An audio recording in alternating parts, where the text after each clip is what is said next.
gentlemen, welcome to the Guitar Podcast. I need you to buckle up.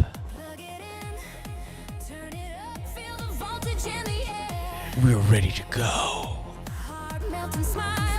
Mr. Sorenzo is here. Oh, baby, baby. 5'11", athletic, guitar fits here. Ooh, baby, baby. Ladies and gentlemen, buckle up because we're about to begin the most athletic guitar stream ever. Ooh, baby. The six strings screaming and the bass line dreaming. Turn the volume higher. Set the stage on fire. Let the amps blow.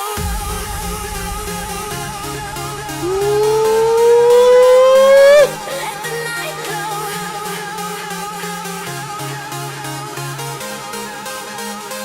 Let the amps blow.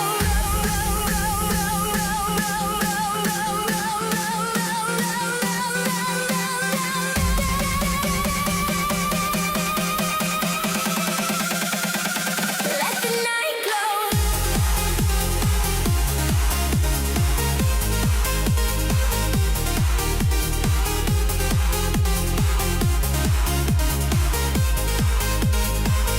Let the amps blow.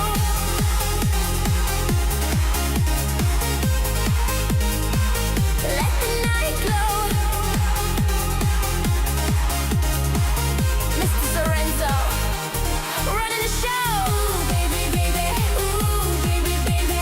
Ooh, baby, baby. Ooh, baby, baby.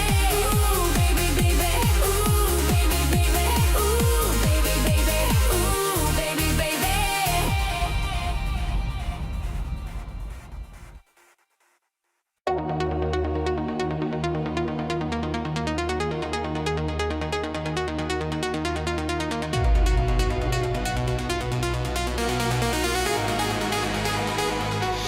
Plug in the power, feel the voltage rise.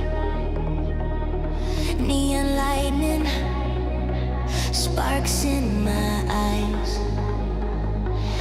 Fingers on the fretboard, volume high. I'm the glitch in the system you cannot find. Crowds buzzing like a circuit overload. One strum and the whole damn room explodes. Heads are buzzing from the head banging, mosh pit flows. But I'm just getting started. Watch me flow.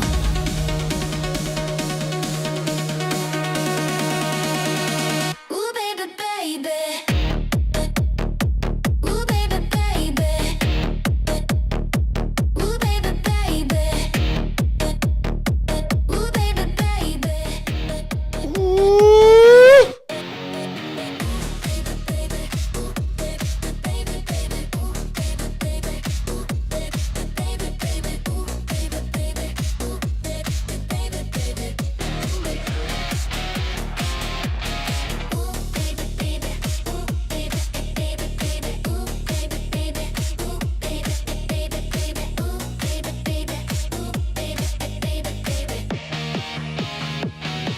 Electric in my veins. Electric.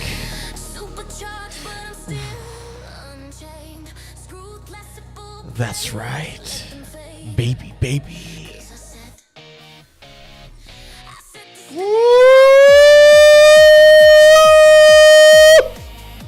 Oh my!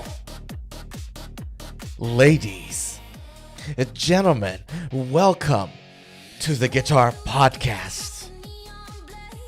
I am your host with the most, Mr. Sorenzo.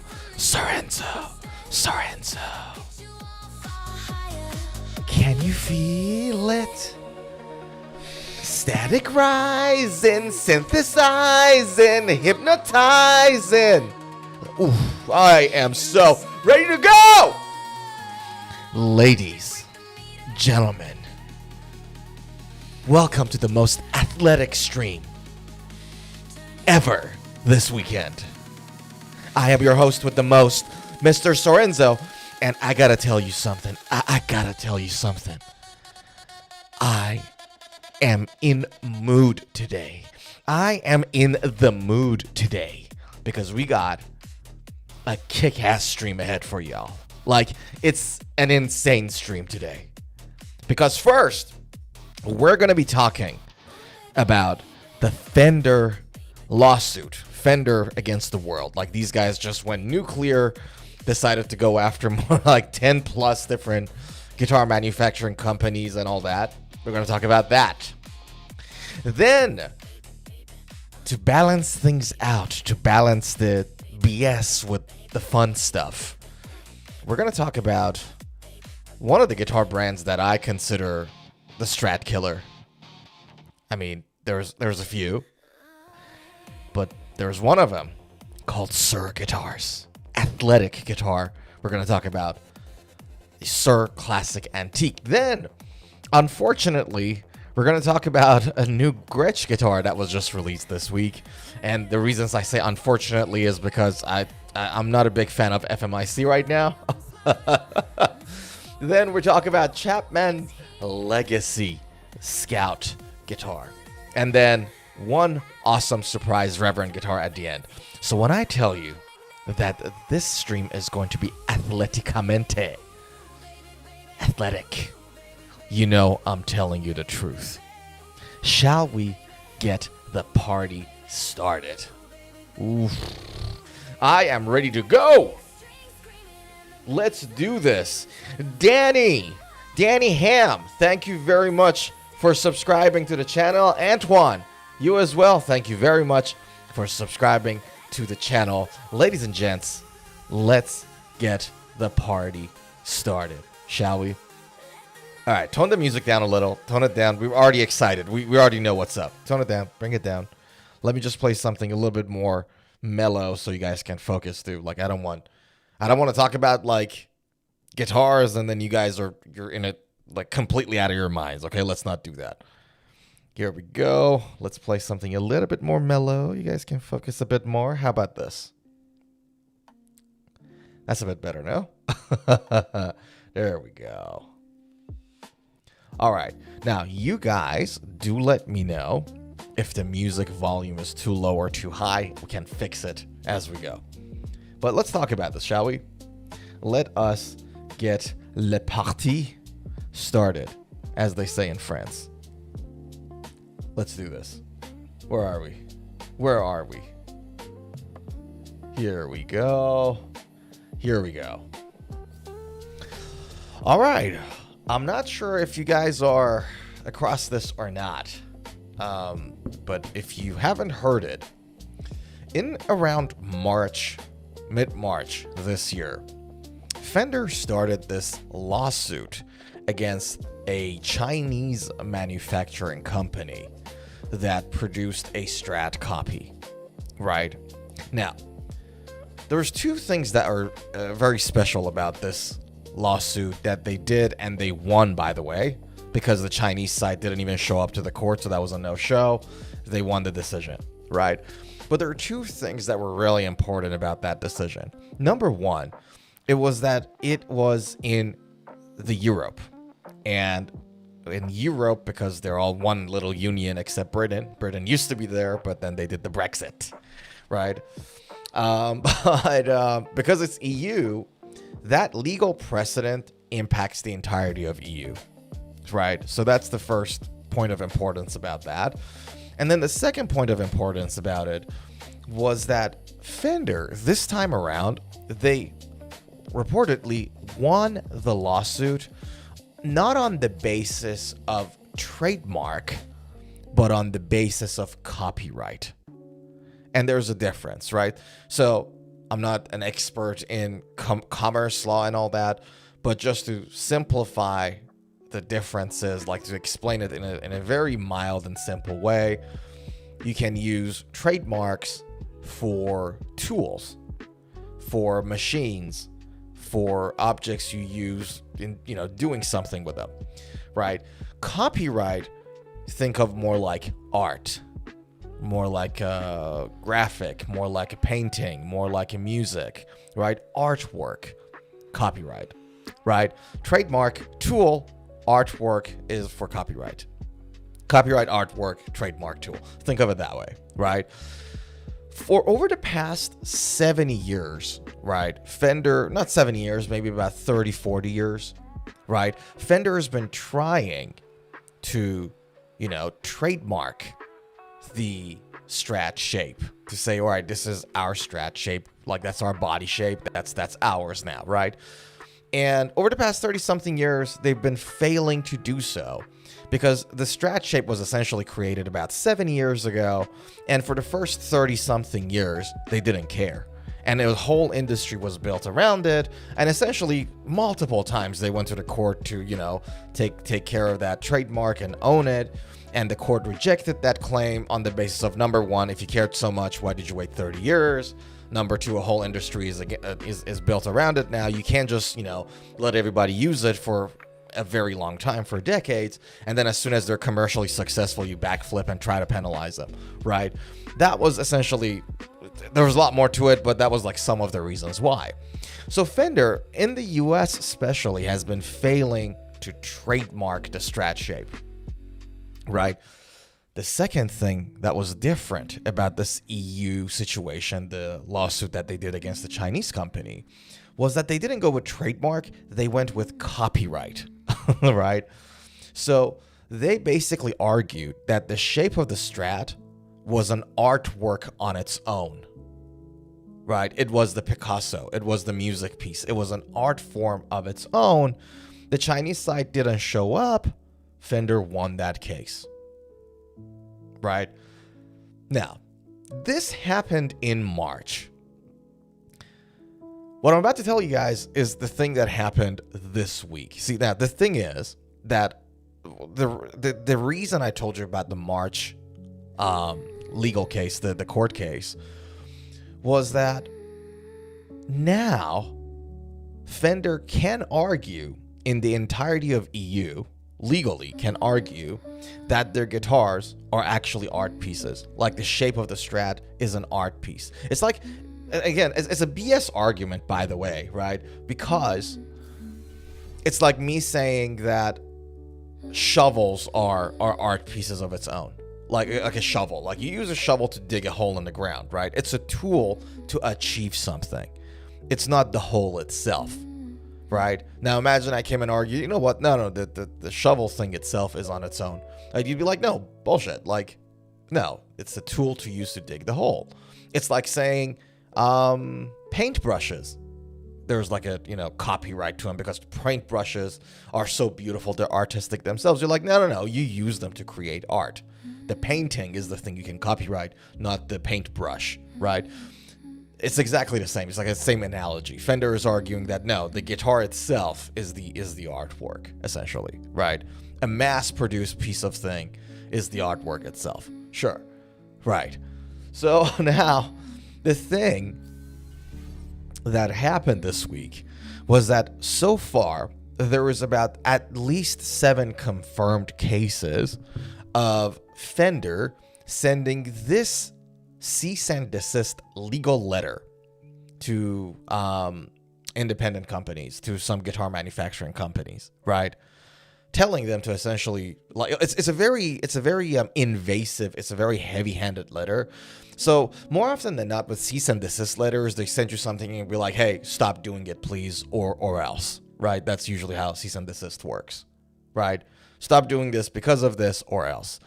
Here, in these cease and desist letters, they are essentially asking any manufacturer that is selling their guitars in Europe, right? Because you don't have to be based in Europe, as long as you sell your guitars in Europe where they won the case, in Germany, right? The idea is that what they're saying here in this letter is that if you do that, like, not only stop doing that, not only stop producing and selling those guitars in Europe, but also pay us up to $250,000 in legal fees and all that, and recall every inventory you sent out to other stores right now that they're on the way, and then destroy everything you have and everything that you've been sending out. So destroy inventory, recall inventory, stop doing what you're doing, and then pay us up to $250,000 in legal fees and damages and all that and things of that nature. It's very, very heavy-handed. It's really invasive. And there's at least 7 cases, confirmed cases, that they've sent this letter to, the cease and desist letter. There is no confirmed report about whether companies like PRS, companies like Suhr, companies like Yamaha, or Ibanez have received these letters. So there's no confirmed report of those. But we know that some of the companies that are owned by Thomann Music in Europe. Thomann is the biggest retailer and one of the biggest retailers in Europe. They've got independent companies that produce for them, like Harley Benton's, for example. We know that some of Thomann's guitars, the companies they own, they've been served with this cease and desist letter. So essentially, Fender really starting to nuke, just like going after like a whole bunch of other companies. Yeah, it's probably the biggest guitar legal affair so far this year. It's not Fender's biggest. It's not guitar world's biggest like lawsuit situation. It's not, but this is pretty big. It has a massive impact. So essentially, if Fender gets away with it, and now they have a legal precedent for it, by the way, right, in the entirety of Europe.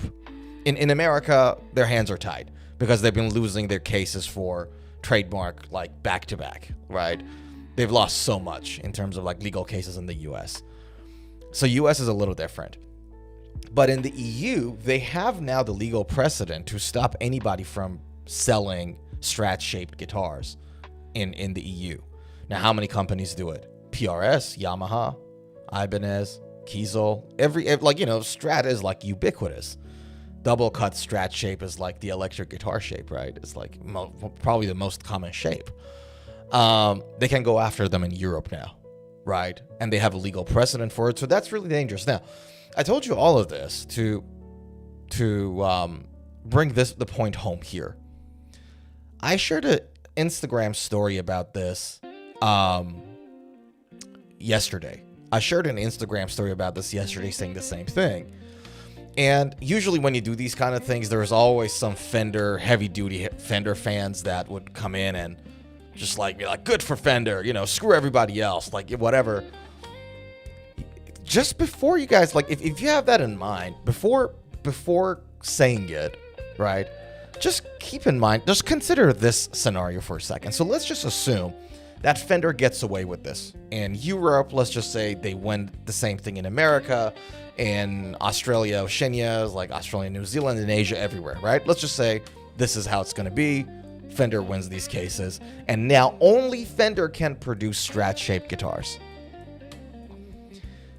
Have you considered, if that happens, what happens to the price of a Squire, a Mexican-made Fender? Then there is nothing that stops Fender from selling $2,000 Squire guitars. Right? It's the competition between Fender and other manufacturers that forces them to keep the prices low and have to improve on the quality of their guitars. You think if Fender was the only company that produced Strats, do you think the quality of the Strat would improve at all? Did they have any incentive to do that? Or keep the prices lower? God, no. Right? God, no. So that's on one side. So if Fender wins this, you, the consumer, are screwed. We, the consumer, not just you, me too, right? So that's one thing. Secondly, the reason these other companies exist, the reason other Strats, and I'm not talking about like cheap knockoff or companies in China that produce something with a logo of Fender, but it's like a Gibson. I'm not talking about those. I'm talking about high quality Strats like PRS's, like Suhrs, like Yamahas. I'm talking about Ibanez, I'm talking about real stuff, right? Those models, those companies exist in some ways, not entirety, but in some ways, because they were able to do something better than Fender. Like comparing, like, say, for example, PRS Silver Sky with a Fender Strat, right? That guitar was so successful. It was the most sold guitar on Reverb and on like US stores for like 2-3 years in a row from 22 to 25, I think. 2022, 2025. It's been always in the top 3, right? In terms of the annual sales. That guitar, right, became such a hit, became such a good companion for so many, like thousands of guitar players, because it was able to do something that Fender Strats couldn't, other guitars couldn't. And it's because of that guitar that we have more innovation now. It's just one example. I'll use any other brands you want. Like, tell me your favorite brand. Charvel? Not really. That part of FMIC. Chapman? Sure. Suhr? Sure. Just you give me your example and we'll just go with that. I'm not talking purely about PRS. Right? So, all in all, man, if you're a Fender fan and you're like, oh, only Fender should be able to do it. I'm like, yeah, right. Enjoy the $2,000 Squire. Enjoy the crappy, like, not QC'd Strat or Telly or whatever. Enjoy that. Right? So this is not a good news at all. Like, if Fender gets away with it, if they get their way, if things go their way, this is not a good news at all for the consumer. Yeah. So I hope those indie companies, like smaller companies, underdogs, get together and actually tackle this together. I really hope they do that. Yeah. Sean, how are ya? Bobby, how you doing? Hey guys, what's happening? Sean says, but how close to the shape is too close? Look, that's a good question. Okay, so here's how I look at it. Is the company that is selling that guitar lying to you? Is it misguiding the buyer? If it is, then it's too close, in my opinion, in my humble opinion, right? So, for example, a Chinese company comes in, produces a Strat or any other shape, and then puts a Fender logo on it. That's deceit. That's lying. That's tricking a buyer thinking that they're buying a Fender, but they're actually not. That's too close, right? However, if you have a look at any other Strat shaped guitar, and by the way, we're going to talk about a very special Strat guitar right after this, because to be completely honest with you guys, like, we had a Fender guitar we wanted to talk about on the stream today, and in the light of what's happening, I'm like, I don't know if I want to push Fender products on my stream right now. Like, I don't know if that's something that I really want to do, because what Fender is doing is not fair, and I don't think it's ethical either. Right? I don't think what Fender is doing is ethical. You can't have a shape of a body sitting in the market for 30 years and not do anything about it. For 30-something years, not do anything about it. Everybody comes in, produces their guitar, produces their Strat shape, and as soon as other companies become commercially successful, you turn around and be like, you know what? No, let's penalize them. Now they're stealing our body shape. Please. And the only reason they got away in Europe with this stuff is because the Chinese side, the defendants, didn't show up. They did not show up, right? And those guys, and Fender went with copyright, not trademark. So basically saying the shape of the Strat is the artwork, not the tool to create the art. Please. Right? So that's the idea. Bobby says, just like a communist supermarket, food quality not so good. Thank you. Such a good example. If you guys haven't read about this, the example Bobby's talking about, go and read about, this is like Soviet Union, right? When there was like a full-on communist nation. Talk about how there's books and articles in abundance about how everything was controlled by one source, which was the government, no competition, nothing else. Look at what happened to the quality of food, quality of basic needs, basic services. No competition, a monopoly is a losing game for everybody, trust me. Even for Fender, right? Because if Fender is not forced to innovate or improve their quality, right, then that company is going into decay too. Ironically, competition is also good for the company that has to enter competition. It's good for everybody. Everybody wins with healthy competition. Consumers win because we get better products for lower prices. The market wins because there's innovations. People are forced to innovate. And the companies win because they have to lift their game up. Bobby says a neck heel contour is revolutionary for Fender now, while other companies been doing that for 30 years more. And you're right, and they're forced to do it because other people are doing it. Right? Suhr says evening. Good evening, man. How are you? Thanks for the message on Instagram yesterday, by the way. Appreciate you sending it to me. Dorotio says, I'm late, but I got a hall pass, guys. How are you, brother? Good seeing you. So good to see you. By the way, can I tell you guys something? I got a VIP stage pass for a Trivium Lamb of God concert in October. So, Sean, I'm not sure if you know it, because I know, Sean, you're in Australia. Lamb of God and Trivium are coming down under in October. Yeah. And we are going. We've got ourselves a stage pass, a VIP pack. We're ready to go. We're excited about it. Bobby says, create a new guitar shape while fixing the flaws of a Strat design. Yeah, that's a very good point. You know, Bobby, you know what are the challenges with that, aside from like the challenges with the innovation itself?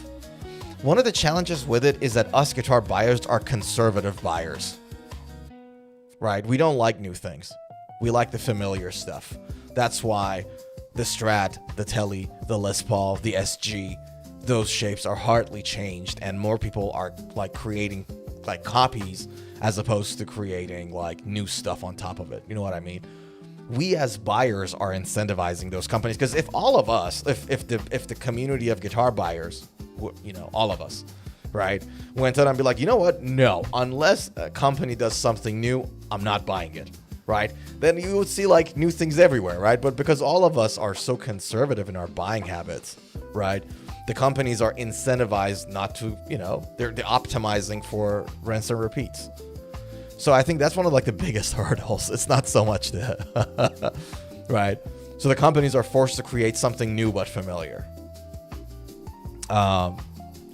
Ryu, happy Saturday, all. Senpai Sorenzo.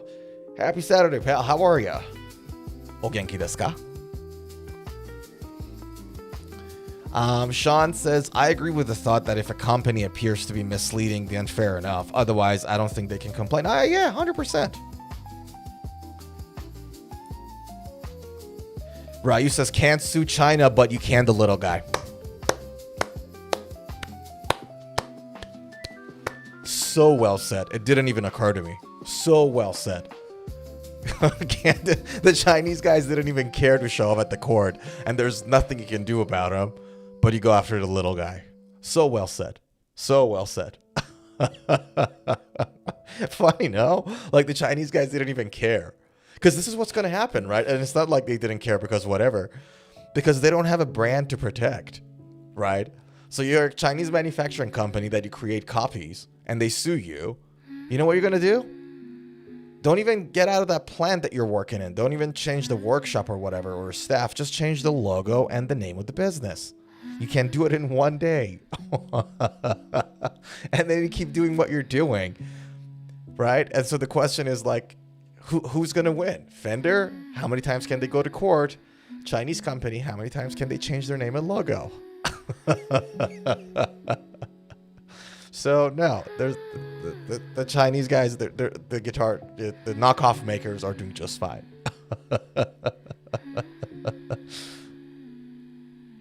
They don't have a brand to protect.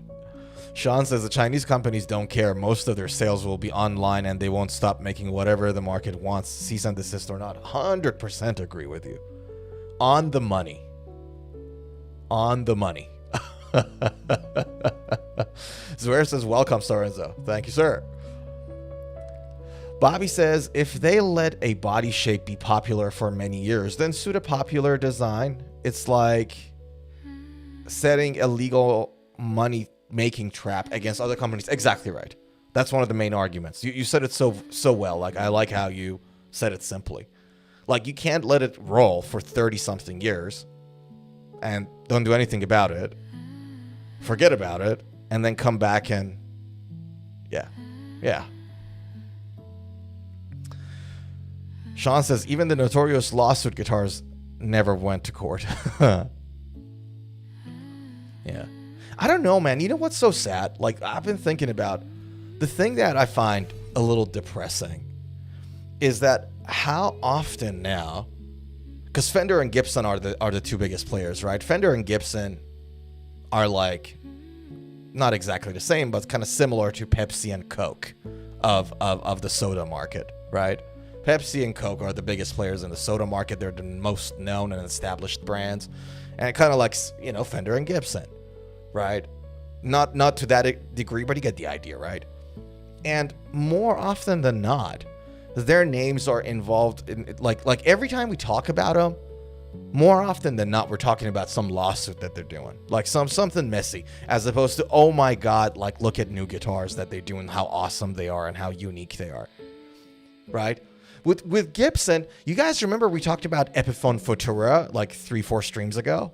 You know, the new Epiphone models that they did with like awesome color palettes and all that. So I'll show you guys what I mean. So Epiphone Futura 2026, right? These ones. Check this out. Right? So you guys remember we talked about the Futura models? We talked about it on this on the stream to like they came in with like exactly 7 different models, look awesome, new pickups, amazing guitars, right? And it felt like fresh breeze. Oh my God, we're talking about Gibson guitars, no lawsuit involved, something innovative, something new no one's ever seen before. It's awesome, it's great. And it felt like fresh breeze. I'm like, why can't they just do that? Like, don't take anybody to court. Just freaking do that. Just do this. You know what I mean? Like, is it that hard?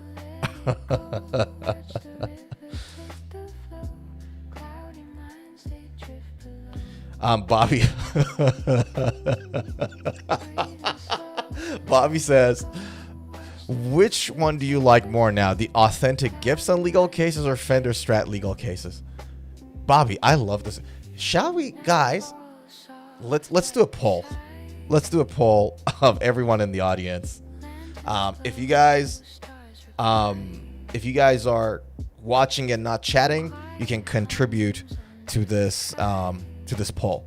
We're gonna start a poll, and I'm gonna say, which one do you like more? Which one do you like less? Let's make it more toxic. Which one do you like less? I'm gonna call it the Gibson authentic lawsuit, or Fender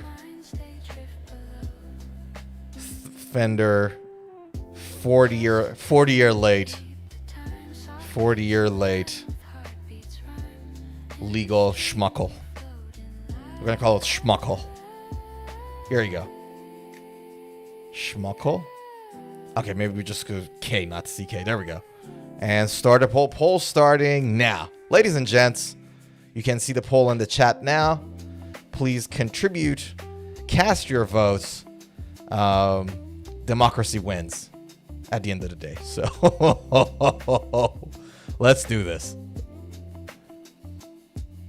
Which one do you like less? The Gibson authentic lawsuit or the 40-year late Fender legal schmuckle?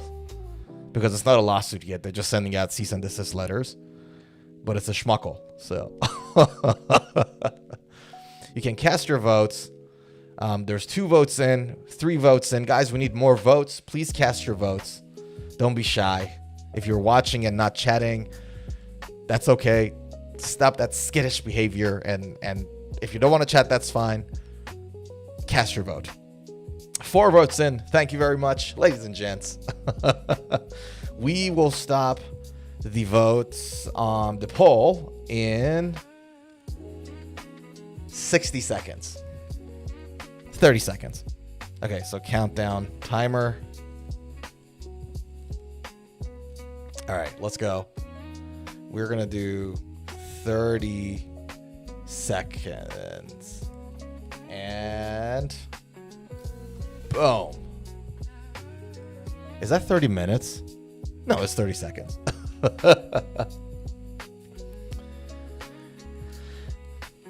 Is it too much?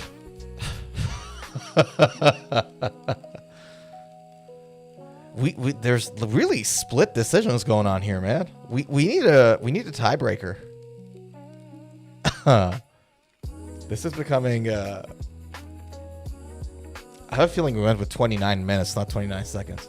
All right, that's our 30 seconds. Stop it. All right, let's stop the polls and see where we are with it. And end poll. All right.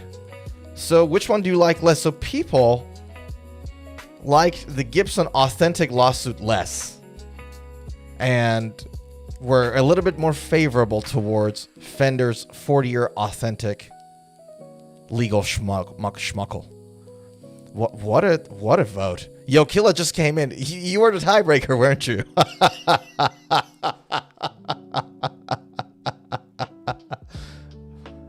Oh, God, Yo, Killa, weren't you the tiebreaker? Wow.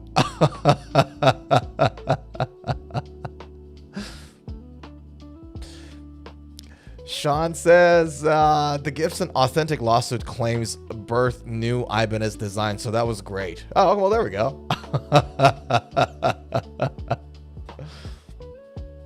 Yo, Killa says, thought you aren't going to go live this week. No, we're going live athletically, man.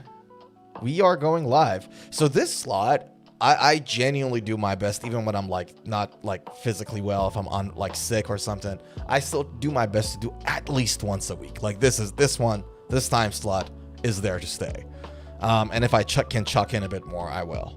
I've been, not gonna lie to you guys, it's been hectic over the past 3 weeks. So I gotta lift my game up. I gotta get my mojo back. Sean says, I'm not sure that Fender claims will achieve much. I hope not. Dorothea says, Suhr for the tiebreaker. Yo, Killa says, my vote came clutch. Sean said, I want to change my vote, though. I thought the other way around. That's fine, man. We'll get to the next poll. We're just having fun. Good day, everyone. Bobby says, you deserve more viewers. Some live guitar shows have hundreds of viewers, but some of their opinions and ego make me dislike those. Thanks, man. Appreciate the kind words. Thank you very much. We'll stay athletic. We'll do athletic. We have a lot of fun. And people that are like-minded will come and join us. And just like you guys, contribute to the stream. And everyone's going to have a great day. And can I tell you guys something? I much rather have people like you guys in lower numbers than like every kind of person at like really high numbers, right? Like I don't want toxic people. I don't want to have to worry about, oh, let me monitor the stream, let me get moderators. And at some point, if it becomes big enough, we'll have to, just to keep it like positive, right? To keep it fun. But I'd like, it's so much fun with you guys. And I genuinely mean it. Like I'm not honeycoating it or trying to be that way about it. Like it's fun to have people like you guys in so we can have a chat and have fun and just not have to, like me not have to worry about anything, you know? Like somebody says something berserk and then next thing you know, it becomes, you know what I mean? Like insult somebody else for no reason or whatever. You get the idea.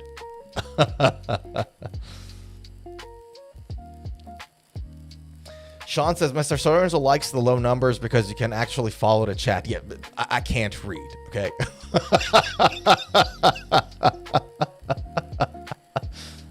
Yeah. Audio Murphy. Hey, man, how are you? Been a minute. Hope you're well. Audio Murphy says, let's go back to the 80s. Univox and all the Japanese Les Paul copies that were made to exact specs as Gibson Kalamazoo shop. They were good guitars and still are. Yeah, hell yeah. Even the Fujigen stuff, like lawsuit era stuff. Haha.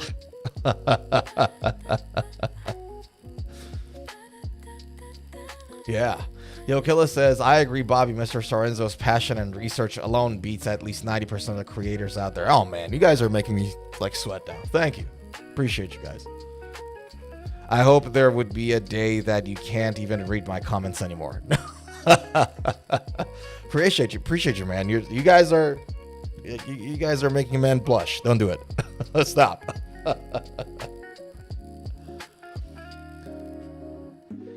Bobby says, I like Fender company more than Gibson. The Gibson brand is kind of more elitist. Fender brand is more for the working musician. You're right. You're absolutely right. And it's not just the brand, by the way. So it's in the philosophy of their guitar making.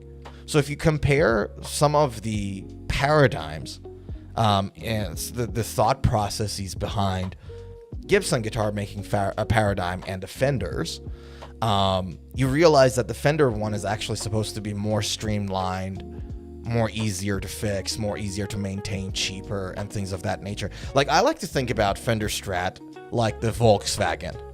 Because, like, the Volkswagen, like, literally the German translation is the wagon, the car for the folk. Volkswagen, right? It's supposed to be functional and easy to deal with. And that's like the Strat and the Tele. Tele, especially the Tele.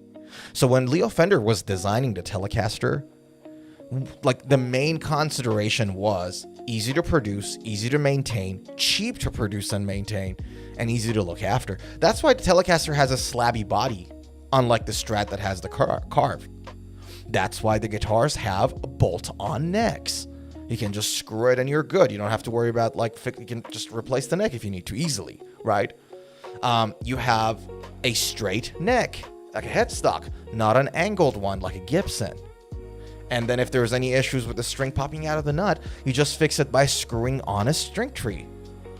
So the Fender guitar making paradigm, you're right. It's more for the mass production, if you know what I mean.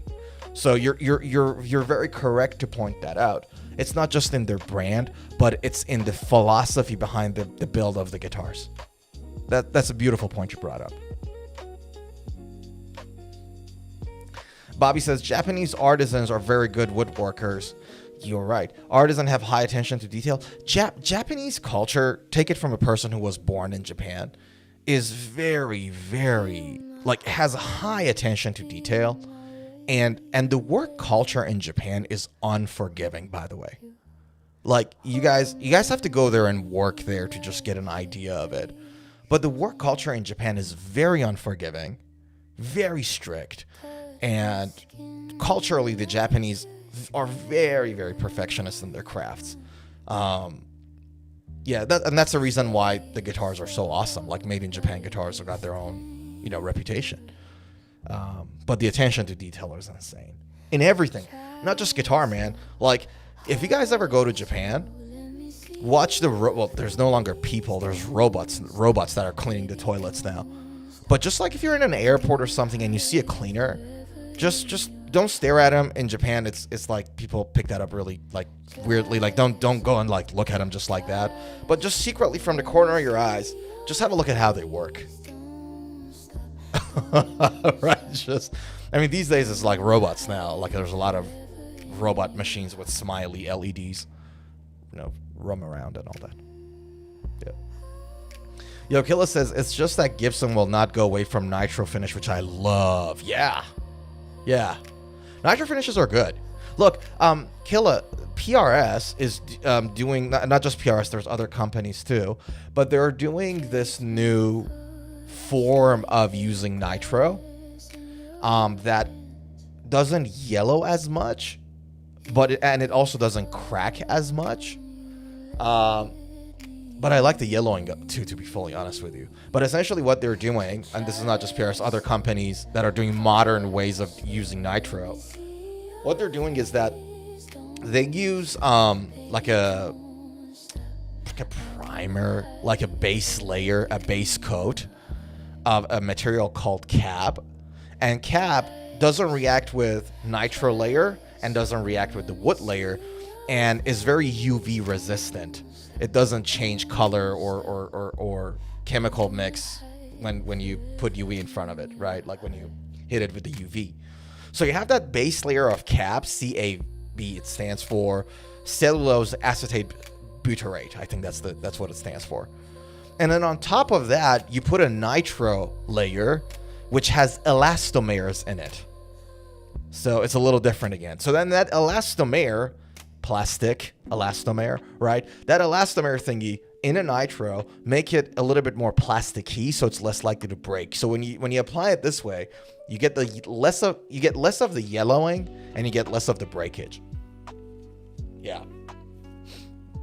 But I hear you. Like the breakage and the yellowing is cool. It just gives that character to the guitar, like the guitar is aging. I get it. I like it too. Doroteo says, Ibanez and Schecter's are high quality companies. Very high quality. Very high quality. By the way, you guys remember when we checked out the Schecter 50th anniversary guitar?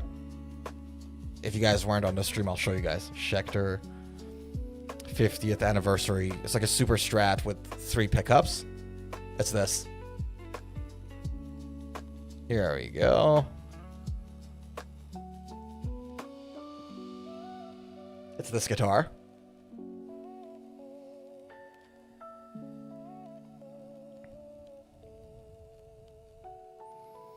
Right? And only about 50 of these were produced by Schecter because it was the 50th anniversary. And one of them, the only one in Australia, is at a store in Melbourne.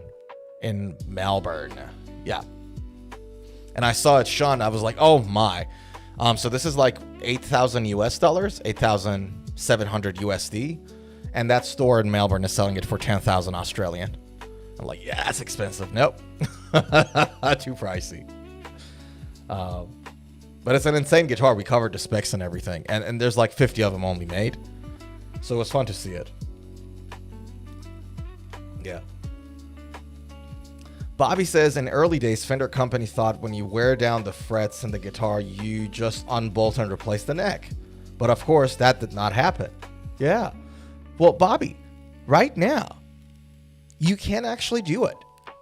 Right? So if you have a Squire or a Mexican-made Fender, right, the cost of replacing the neck is less than the cost of refretting it. If you go to a tech to refret your guitar and you're not doing it on your own. Right? The cost of refretting a lower, like a more affordable guitar range, like less than $1,000, right? The cost of replacing the neck in its entirety is less than the cost of replacing the frets. And so then it's even better. Even better, you don't have to take your guitar to a workshop and leave it there for 2-3 weeks. Your guitar is at your home. You don't have to delegate it to somebody else. Just buy a new neck, unscrew, new neck, rescrew. Takes less time, takes less money. Don't have to take your guitar to somebody. It's just a better way to go about it. So if I have $1,000 guitar and it costs me $400 to change the neck and $600 to change the frets, I think the choice is pretty clear. Yo, Killa says, I love the yellowing and the weather cracks. Hell yeah. Which is incomparable with other makers. Yeah. Sean says, I love the Schecter Blackjack range. Oh, they're awesome. I'll show everybody what Sean is talking about. Blackjack. And they have this like nice arrow inlay. There we go. Schecter Blackjack. Boom.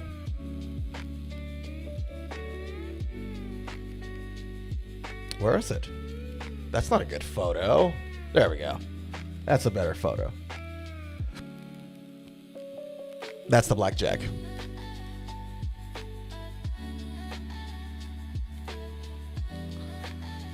Bobby asks, which do you prefer, a 2-point tremolo system or a Floyd Rose? Any advantages or disadvantages? Oh man, that's a good point. Look, if I'm to use a tremolo, like if I'm to use a floating bridge, I like a double locking system. Right. So that's my only preference, per se. And And the only reason for that is that I don't see myself using the whammy bar, the vibrato, just a little. Like, I don't use it just to create a bit of vibrato because I can do it with my fingers, right? Granted, when you do it with your fingers, you can go from your note to slightly higher because you're bending, right? You're bending and coming back. You can't go to a lower pitch because you bend the string either way. It's going to increase the pitch of the note, right?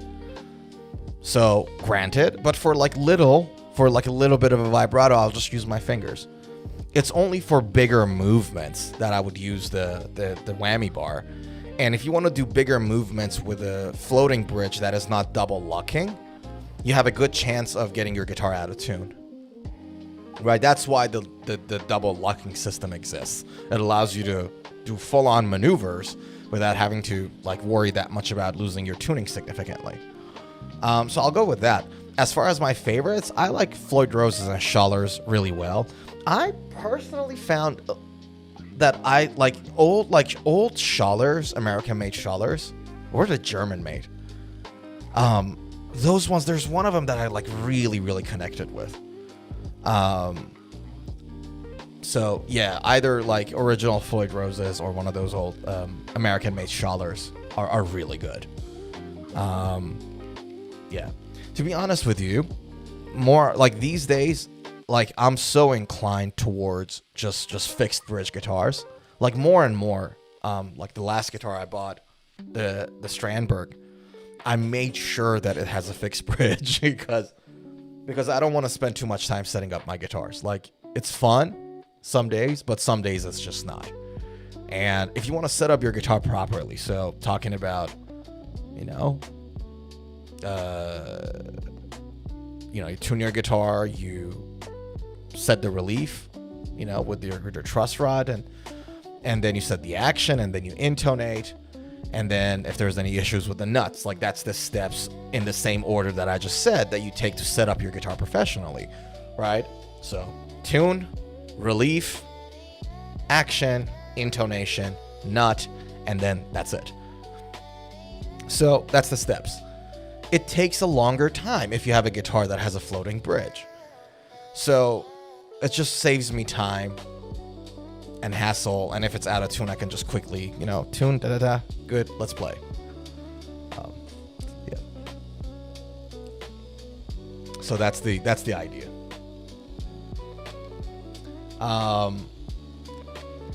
Yokilla says, a Gibson Les Paul Standard is controversial right now in the Philippines. Guitar was sold to a Pawn Stars like shop which has YouTube channel. It was sold for $800 and the guitar was used by lead of... I didn't get it. So there was a Gibson Les Paul Standard in Philippines that is controversial. It was sold to a pawn shop that has a YouTube channel and it was sold for $800. And the guitar was used by the lead of what? Lead of Aegis Band, which is like the equivalent of Metallica in Philippines. Right. So there was a guitar that was used by a famous guitar player, and the pawn shop only paid $800 for it. Right. Okay. Bobby says, also with a Strat neck replacement, you can choose a shorter scale length. You can play around with it, but not so much. Right. I wouldn't want to play too much with it. I know theoretically it works, but for some reason, I don't know. I feel weird about it. So yeah, for those that don't know, scale length refers to the distance between the nut of the guitar and the saddles where the strings touch, the last thing that strings touch on the bridge side. That length is called a scale length. And what Sean is saying, what Bobby, is saying, is that you can replace the neck to a shorter scale length without impacting the guitar negatively and impacting the intonation. Yeah. What I said was, yeah, theoretically maybe, but I don't, like, I always have at the back of my mind that it's going to impact the intonation one way or the other without me knowing how. Ravi says, can't decide. Dorothea says, who y'all got? Ronda Rousey or Gina Carano? I don't know. I don't know. Who you got, Doroteo? You sound like a... I mean, both of them are really good fighters. Both of them, like Ronda Rousey and Gina Carano. Yeah. Sean says Hendrix was notorious for playing out of tune because his use of the trem. Yeah. Can I say something though? Just give me a second. One thing to keep in mind, and this is, I think, part of the magic of Gibson guitars, is the imperfection itself. So, do you guys know Persian carpets? Persian carpets, for those who don't know, are very, very prestigious. Probably about like some of the most famous guitar carpets in the world. Like handmade stuff, authentic handmade stuff, go to like easily $40,000, $30,000. Really expensive stuff. So there you go. This is an image of like, people that are making the carpet. And the carpets look like this. They come in like a lot of different patterns. Like that. And they're all like, essentially this carpet is made out of nuts. Like nutting, like tangling two pieces of rope together. And there's like thousands of these nuts and nodes in the carpet. Right. Now, each carpet here that is made like this has a map. So the person who carpet map, I'll show you guys the...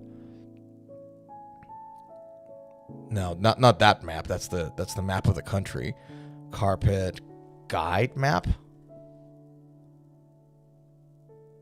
Design. Oh, there we go. Something like this, right? It looks like that. It's a drawing of the carpet itself. It's like that tells the person who's making the carpet how the future state should look like, right? And the person looks at it just like how a painter looks at someone's face and then back to their thing and then looks again and back to their thing. It's like that. It's like a reference point, right? Now, the thing that makes Persian carpets so valuable, one of the differentiating points between Persian carpets and the exact Chinese machine-made replica, because like there's so many Chinese machine-made replicas of Persian carpets. Not just China, by the way. Vietnam, I know. In Vietnam, I think they do it. In Pakistan, I think they do it. In India, I know they do it. But one of the things that differentiates an authentic Persian carpet, $30,000, $40,000, $100,000, right, from its machine-made replica, one of the main points of differentiation is the imperfection in the carpet. A handmade carpet will have imperfections. But the thing is that if those imperfections are too out there, like everybody can see, the carpet loses its value. But if it's so subtle that you as a layperson, me as a layperson, can't see those errors, those mistakes, but somehow we feel like there's something in there, that's the thing that makes the carpet look alive. That's when we say, oh my God, like it's so alive. It's there. It's talking to me. There's something special about it.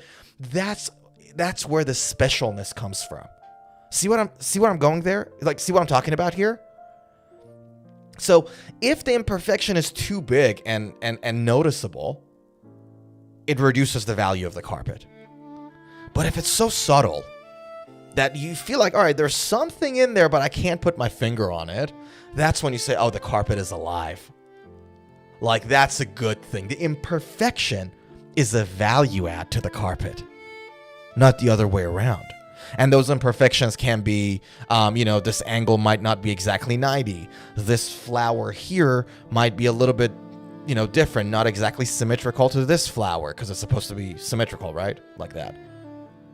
So differences, like little subtle things like that. Because it's handmade, it has imperfections, but the imperfections make it valuable.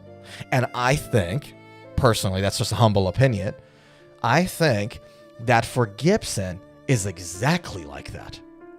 There are some subtle imperfections there from one note, and then you play that note again. And those imperfections make the sound, are one of the things that make the sound special. Yeah. That's why, that's one of the reasons why, Gibson as a company is so hesitant to improve their designs. That's why they use plastic nuts, even in, really expensive guitars, because that's what they did in the 50s. That's why they're still producing 50s guitars. exactly like, and they're trying to keep it like really honest to the origins. Yeah.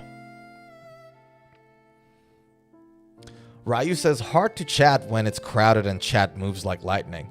Yeah, but I'll do my best to read every chat. We have to, guys, we have to talk about that next guitar, by the way. So let's jump to the next item on the docket. I want to see how you guys feel about it, because the choice of the next guitar I want to talk about was on purpose, and that was me being a bit evil about it. That was me being a bit that way about it. Okay, you'll know it when I show it to you. But by all means, do put your chat in there. I'll do my best to make sure I read it and talk about it with you guys. That's the whole point. Like, guitar, this is the honest truth. Again, we're talking about a lot of honest truth on the stream today. The guitar, guys, the music is the excuse for us to come together. It's the come together that matters. The point of this stream is you guys, okay? The guitar is just an excuse for us to hang out and have something to talk about. So if you got a chat or anything, if you got any questions, throw it out there. Bobby says, are electric guitars with string-through body fixed bridge tighter feeling than to pneumatic bridge? I don't know if it's tighter feeling. I prefer fixed bridge with string-through. That's my preference. Like hip shots, string-through hip shots. Oh, God, I dig those so hard these days. I love them. But it's just a matter of preference, man. Like, then the next question is, all right, well, now that you got the two pneumatic, would you do, like, you know, would you put the strings over or under? You know what I mean? I don't know. Yeah, I don't know about that. Just personally, I think I'd probably prefer string-through very simple bridges, like hip shots. Yeah. Bobby says the carpet imperfection principle is similar to the CD versus magnetic cassette tape, digital versus analog. There we go.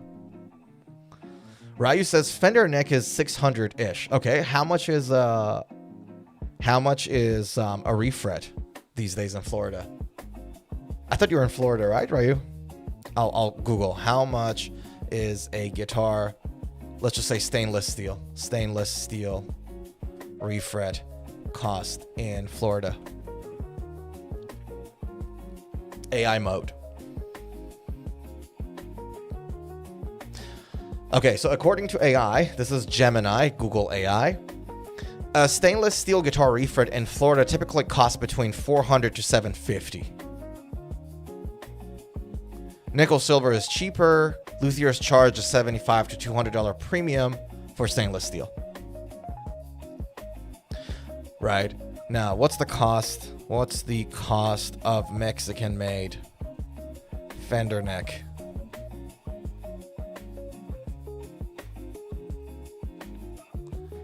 It's $300 to $450 USD.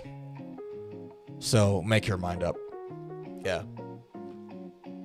So standard and modern 3 to 350, vintage style premium 370 to 450. Yeah. So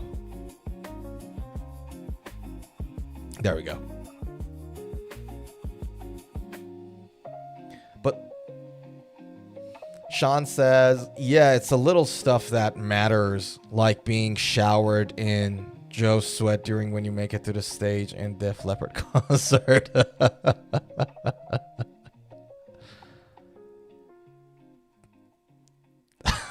You just removed the chat, Sean, didn't you? Post and delete, huh? Is that what we're doing today? Is that what we're doing today, Sean? All right. All right, let's talk about the next item on the docket, shall we? I got to show you guys this guitar. Dorothy says, bruh. Sean says, not a memory. I share a lot. I hear ya.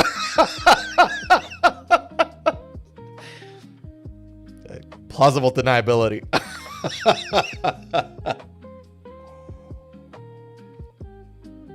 I hear you, my man. I hear you. All right, let's jump to the next item on the docket. Let's talk about this. So, we were talking about had to do it. Of course. All right. let's talk about the next item on the docket. So, I selected this guitar on purpose because we were talking about how Fender is being that way about it this week, and it broke my heart. So, I thought, let's put something that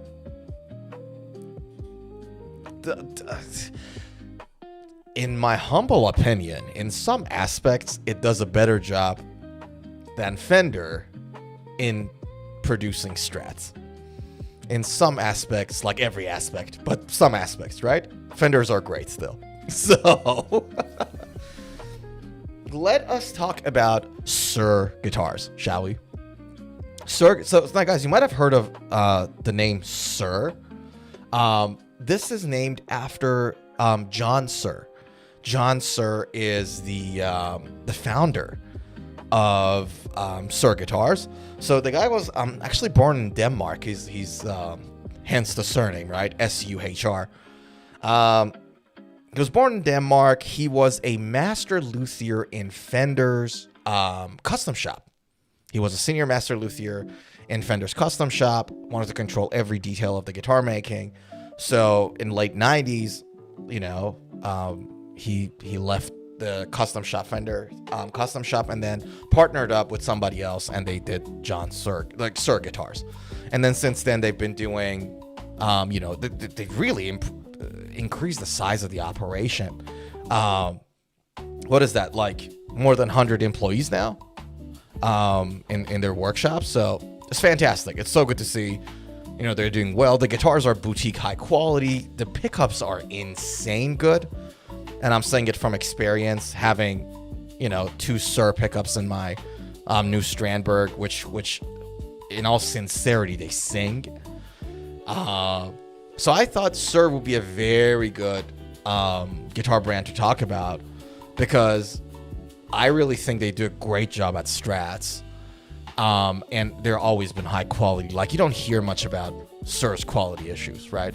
So they have this model called Classic S Antique, right? The Classic S Antique essentially is the traditional old school style, like Fender Strat, right? This is it.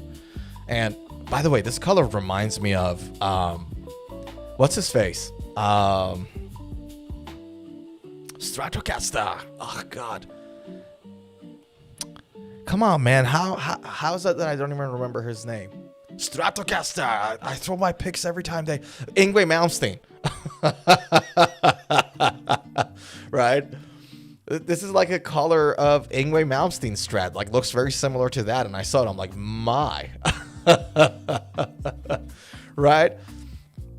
It comes in... By the way, it comes with... This particular model, the Classic S Antique guitar, comes in 2 main models, like 2 different pickup configs.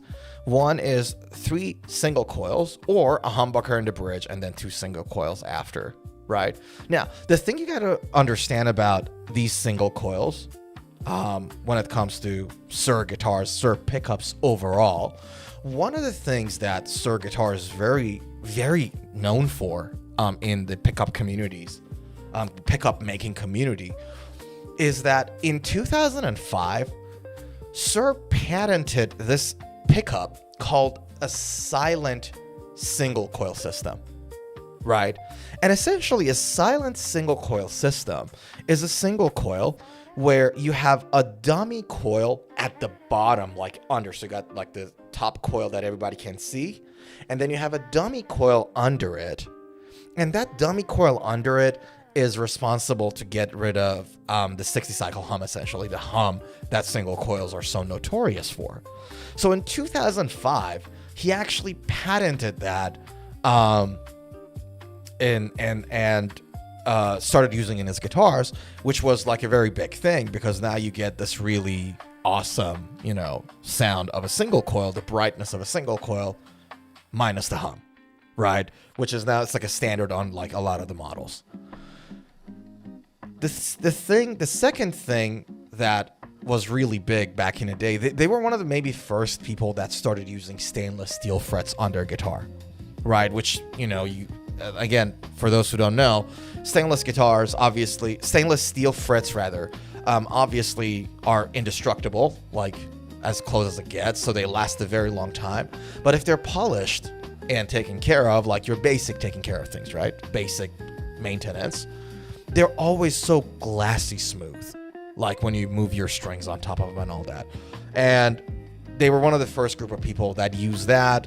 Some of the famous models would roast the maple necks and things of that nature. So that's that. That's like a couple of fun facts about Suhr guitars. This particular S Antique comes with, you know, like I told you guys about the pickups, a bunch of nice colors, really fine colors. Look at that. Suhr would love this. You're a sunburst guy. Suhr, I know you. I was a fan of this one. For some reason, oops, let me remove myself. Sorry, guys. There we go. I was a fan of this one. I like white colors on the guitars. So I'll show you guys again. Now that I removed myself.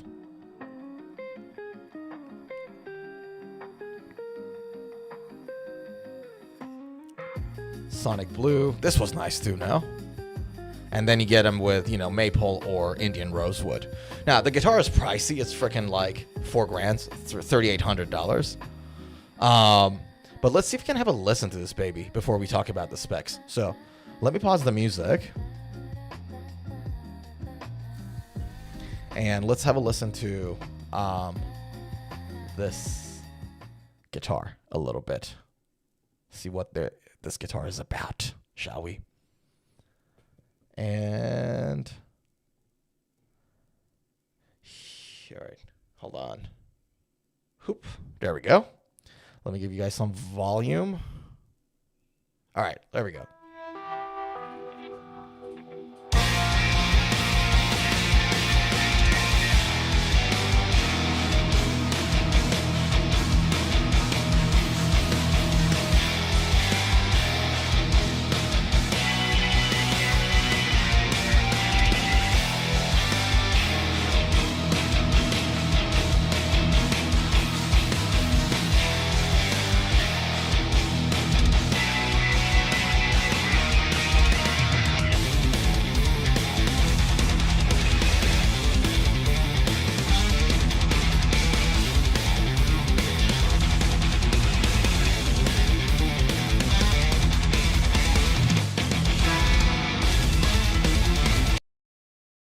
Don't tell me you expected to hear that right now. Don't tell me you weren't caught off by... Don't tell me you weren't surprised, by the way. Because I'm not going to believe you. You guys did not expect this kind of a sound from a single coil pickup, did you? From like a Strat, traditional Strat. Anyways.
My man started to play Lamb of God on this thing. It's just like, what a sound.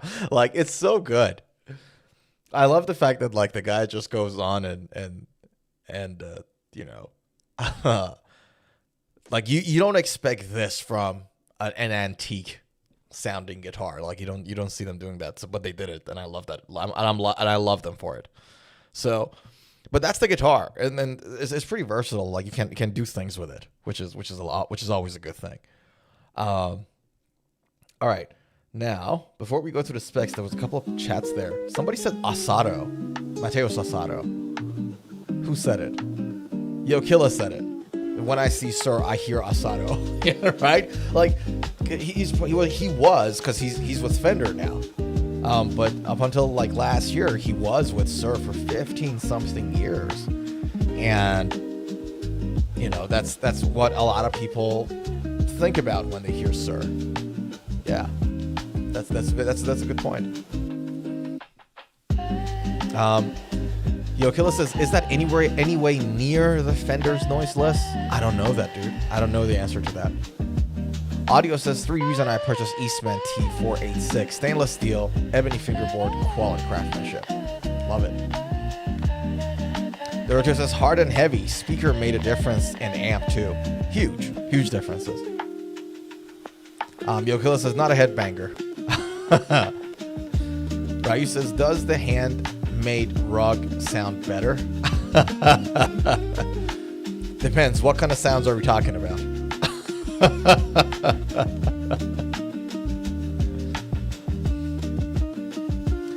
Audio says, is that a goo in his pocket or he just glad to see ya or a phone?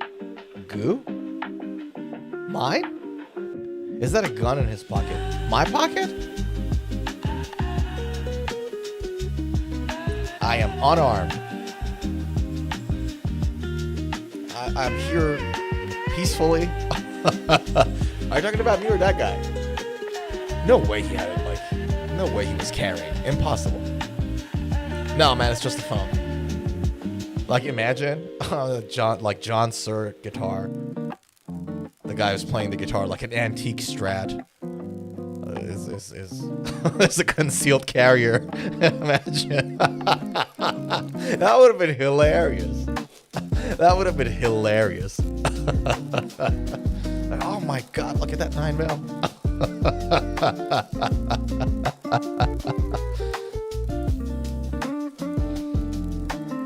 Holy Dream Theater. But the downtime. Says right. Audio says, lol, no, the video of the guitar player. It's not always about you, babe. Ah.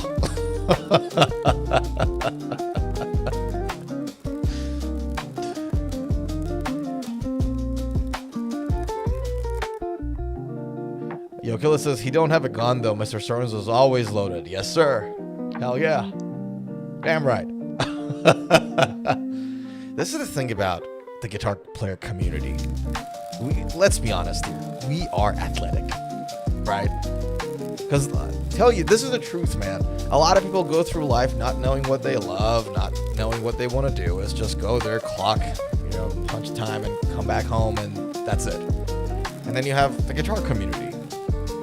Got a purpose, wants to come back home and do something special. Athletic. We like it. We like that kind of people very much. Bobby says, is a big block trim on a Strat worth it? I think a bigger block on the trim absorbs more highs on the Strat, causing the sound to be thicker. Good question. I don't know that. I don't know the answer to that. I gotta be honest with you. So yeah, I don't know. If anybody knows in the chat, by all means, guys, feel free to answer that question. But no, I don't know it for a fact. Yeah. There were just any shock rock fans. Any shock rock fans out there? All right, let's talk about the specs of this baby. Let's talk about the specs. We heard it, we saw it. What is it that we're dealing with? So, it is alder bodied, nitro cellulose lacquer for, people that like nitro. We talked about it. Light aging includes checking on light dings.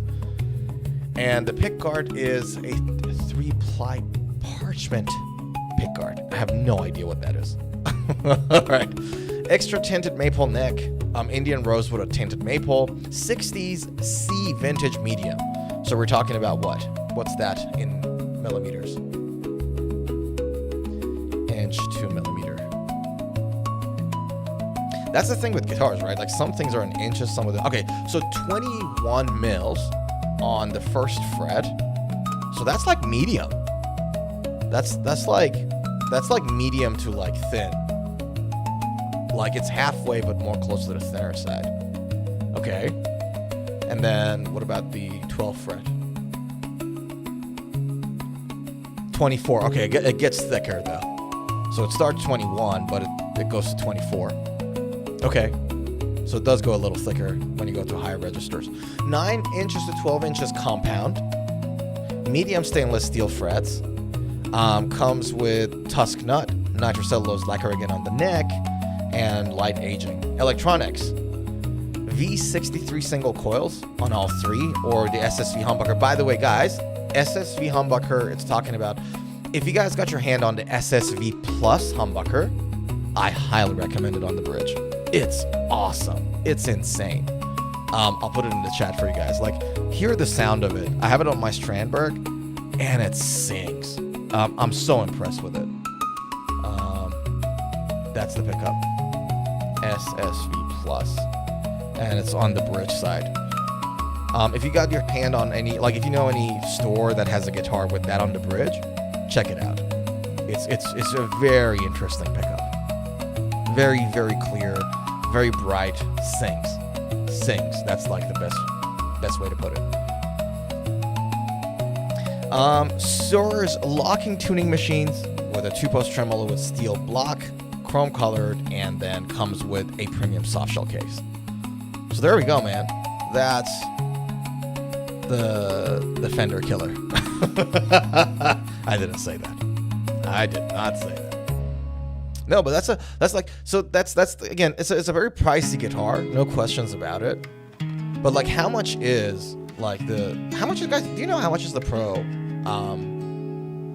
How much is those Pro versions of Fender? I wonder. So let's compare. I'm gonna bring it here. Let's compare them. I'm gonna go with Fender, Strat. And I just realized the backing music was loud. Sorry, guys. You guys should tell me if the backing track is too loud or too low. Please let me know. I just realized. Okay, so if I go, their premium models, 3,000. That's it. Yeah, so it's a lot more expensive than a Fender. Than an Ultra. Yeah, it's American Ultra, it's called. I remember now. It's much more expensive than an American Ultra. But like $800. That's a lot of dough.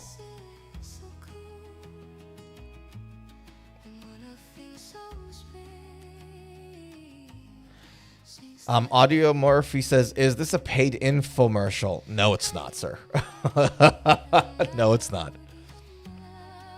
I just wanted to talk about a guitar brand that competes with Fender. Like, I really wanted that to be the first guitar we talk about today. And no, this stream or any of our videos is not paid. There's nothing paid or sponsored about it. And if it is, I'll explicitly let you know. But it's not. Here's the thing, right? And I'll tell you guys about like how I feel about it. If you rely as a content creator, if you rely on sponsorship money or chase sponsorship money, which a lot of content creators do, right? You're always at the mercy of those companies, right? Anything they'll send your way, you have to, gotta fluff it up a little. You get the idea, right? And I felt it. Like, I know the conflict. Because here's what happened, right? I'll tell you guys, one of the earlier sponsorship requests I got was from a company called Enya. And they have this model called Nova Go Sonic, right? I'll show you guys. Enya Nova Go Sonic. So this was a new model they produced at the time, right? This was the guitar, the black one here, right? So this was the guitar. It had just come out at the time. It was a new guitar at the time, and they reached out to me, say, hey, would you, like, we'll send you a free guitar. Would you give us, like, do a review on it, make content about it? One long format, one short format. And I was like, yeah, I'll do it. And I remember, like, I made a video about it, and I even shared parts of the emails that I sent them and they sent me. It's on my YouTube channel somewhere. I'll show you the video. But the thing was that I took a redacted screenshot of their email and my email correspondence back, telling them, look, if I don't like your guitar, I'll tell everybody no. And now you've sent your guitar to somebody that is trashing your guitars. but I'm not gonna lie to my audience. There's a screenshot of that email that I sent in that video that I shared with people at the time. But even for somebody like me who, like, the money I make in the guitar world is not even a factor for me. Like, it's not even a thing for me, right? Even for somebody like me, I could feel the tension inside that, oh, someone's sending me free guitar, so then I have to deliver to do something for them in return, because that's the right thing you do. Like, people who like to do the right thing or strive to do it, and we're not perfect, right? We all make mistakes. We all slip sometimes, right? But for people, most people, right? That's like, most people are good people. When somebody does something nice for you, you want to reciprocate. You want to do something nice for them, or at the very least, don't trash them. Right? So then instantly, I sent that email and instantly felt that conflict in me. I'm like, oh, they're sending me a free guitar, and am I going to really trash him? And the answer was yes. If I don't like something about it, I'm going to trash him. Right? Because I want to be honest with my audience. I'll tell you how I think. If I know something, I'll tell you I know. And if I don't, I'll tell you I don't. There we go. Found a video. This is the video. What they haven't told you about Nova Go Sonic guitar. It was a year ago, right? And in that, I shared exactly, like, in that email. It's mostly redacted because it's not fair to somebody that they send you private, like, email for you to put it out there. So I didn't want to put their email out in the public. But, like, I talked about that guitar. Oh man, all those guitars I sold. I don't have any of those guitars anymore. But anyways, I told them, like, the first thing I told them, I'm like, look, guys, like, it will be an honest review, and I'm not going to lie to my audience. That's the gist of it. So if you guys want to check that video out, do, but this stream is not an infomercial. Yeah.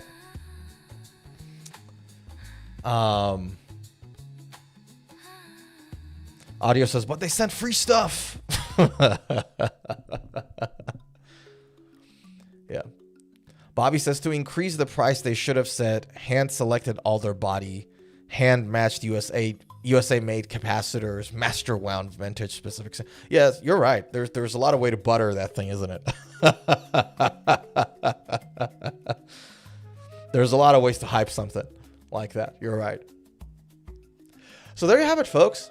That was the first guitar I wanted to show you guys today.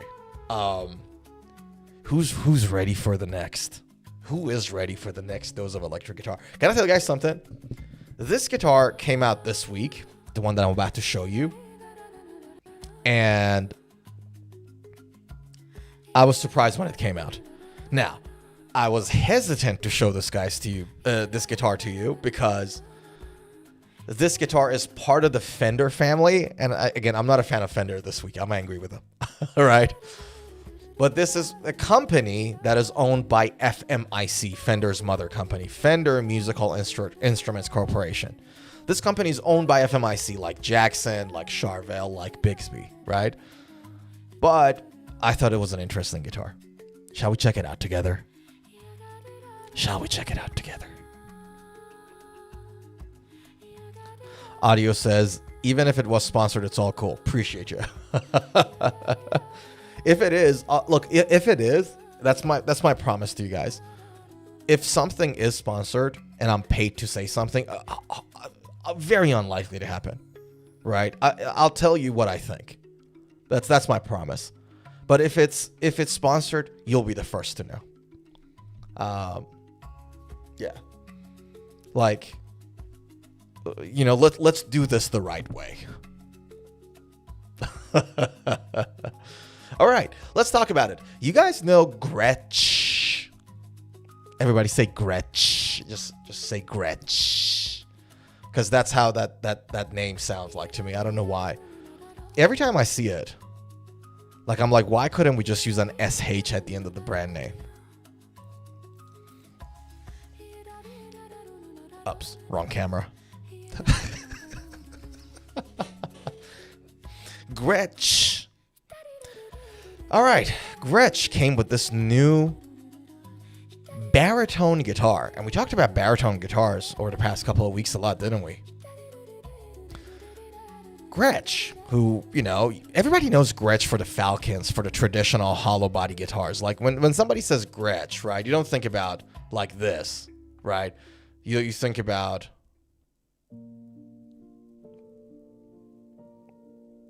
this, or at least that's me, maybe, right? And if somebody says Gretsch, I think about hollow body guitars, the Falcon or the Penguin, right? That's what I think about, right? And I think probably is it safe to say that this is like what they're really known for, like that's their thing? I would think so. Anyways, they have this single cut guitar. I don't want to call it like a Les Paul shape, but it's a single cut guitar called Electromatic, right? And there are different versions of the Electromatic. This one is with Bixby's, for example, right? But they did a baritone Electromatic, extended scale length, essentially, right? Now, let's just, again, with Gretsch, you think about jazz, you think about fusion, you think about something groovy or funky, things of that nature. Have a listen and see how they're actually marketing it. Let me pause the music. Check this out. So I'll play you guys their advertisement video for this guitar. Check this out.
Isn't this insane? Like, who would have thought? Like, again, like I kind of said the same thing when we were talking about the Suhr Strat. You would not expect to hear something like this from a Gretsch guitar. You know what I mean? Like, this is not what comes to mind when somebody says Gretsch. But holy smoke! Like, I saw this 2 days ago, yesterday or day before, I don't remember. I saw this and I could not believe it. Like, it took me some time to process it. You know what I mean? I was like, what just happened? And why is Gretsch, like, notice this, because this is the thing. I have a feeling maybe this is like a sign of an industry shift. Like, metal is back, baby. Like, rock and metal are back in town. Even Gretsch is doing metal guitars now. Like, you know what I mean? So I was like, whoa, what just happened? And I got really excited about it. I was like, I got to show you guys this. So despite the fact that I'm a little upset with Fender this week, I thought, you know what? I really want to show you guys this guitar. Because I was just like, oh my, right? That was the reaction. It was so good. It was so good.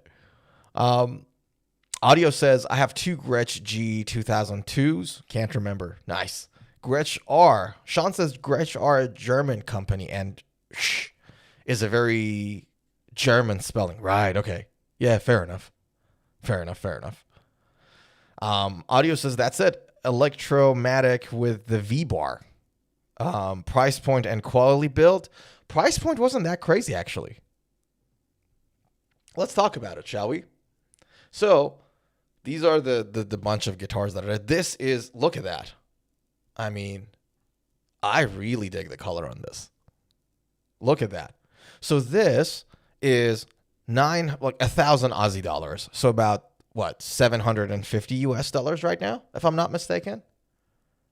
Let's confirm. Give me a second. Let's play something mellow. All right, give me my Google USD to AUD. So yeah, 1,000. Yeah, 715.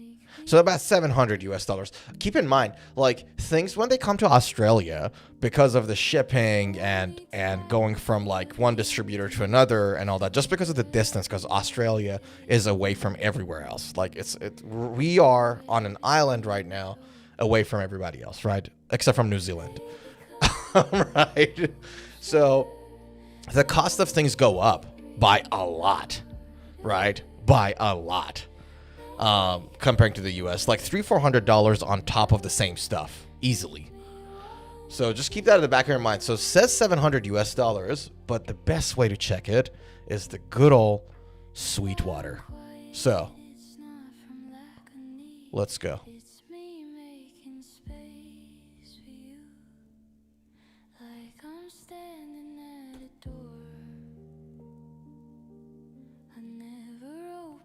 See that? So if I do a conversion, it's $700 US. Like if you get the Aussie dollar price just converted, right? But Sweetwater is selling it for $620, so $100 less. So people in Australia pay $100 US more for it, for the exact same product, just due to the fact that it's for Australia is just further. It takes a lot more to bring a guitar down here, right? But on Sweetwater, it's for $630. So it's like, it's not affordable, but it's kind of in the mid ranges. You know what I mean? Like, so that. Now, what do we have here? You have it's coming with like 4 different colors. So that's your metallic gray, that's your London gray, they call it, and the Imperial stain. We dig this. We really dig it. Right? I think my favorite is the Imperial stain. It looks really good. Bolt-on neck. Really like in the old school, like Les Paul and stuff. It reminds me of like a Les Paul Jr. kind of a shape. I don't know why. I just get that vibe from it a lot. And has a really interesting V stop tail. See that? Like that's like a really nice kind of an aesthetic thing on it. Right. So, what do we got?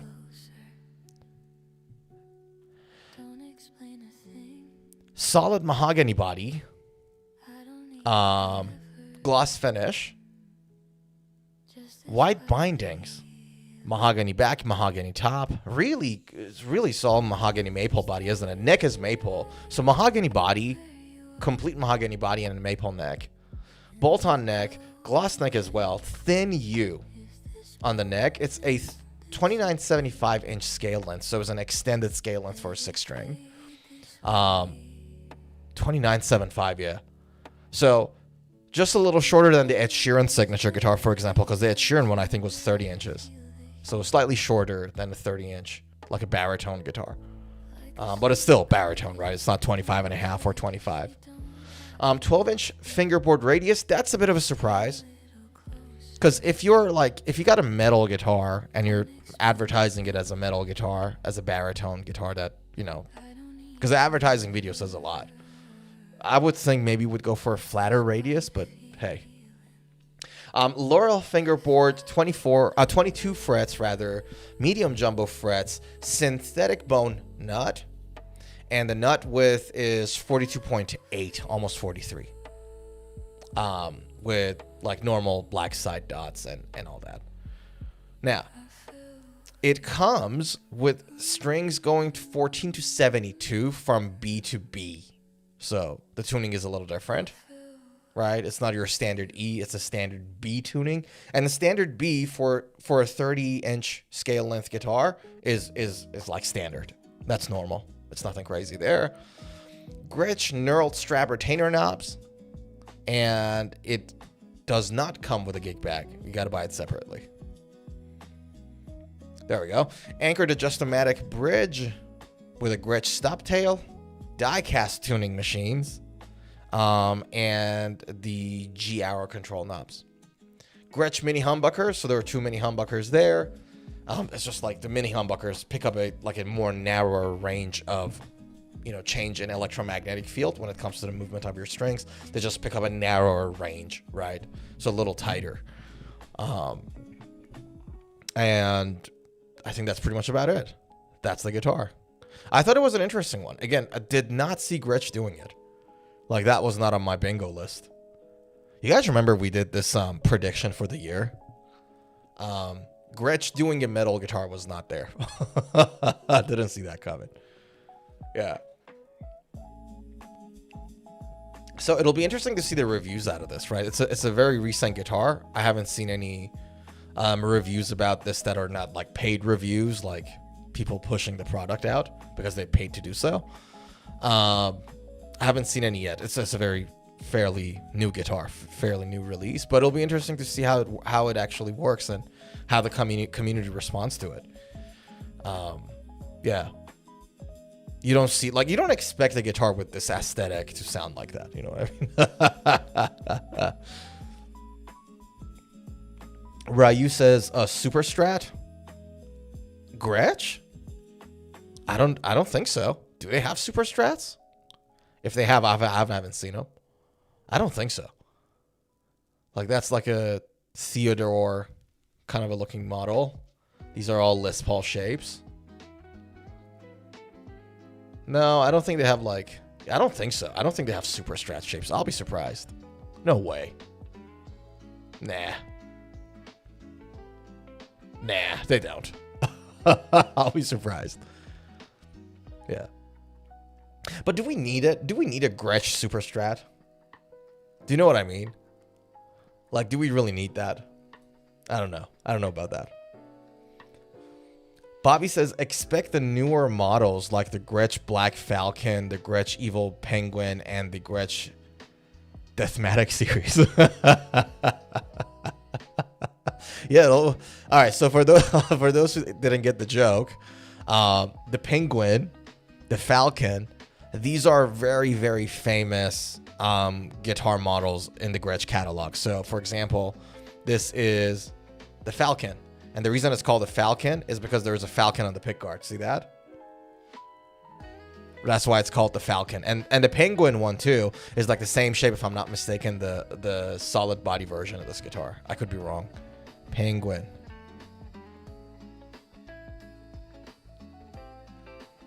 There we go.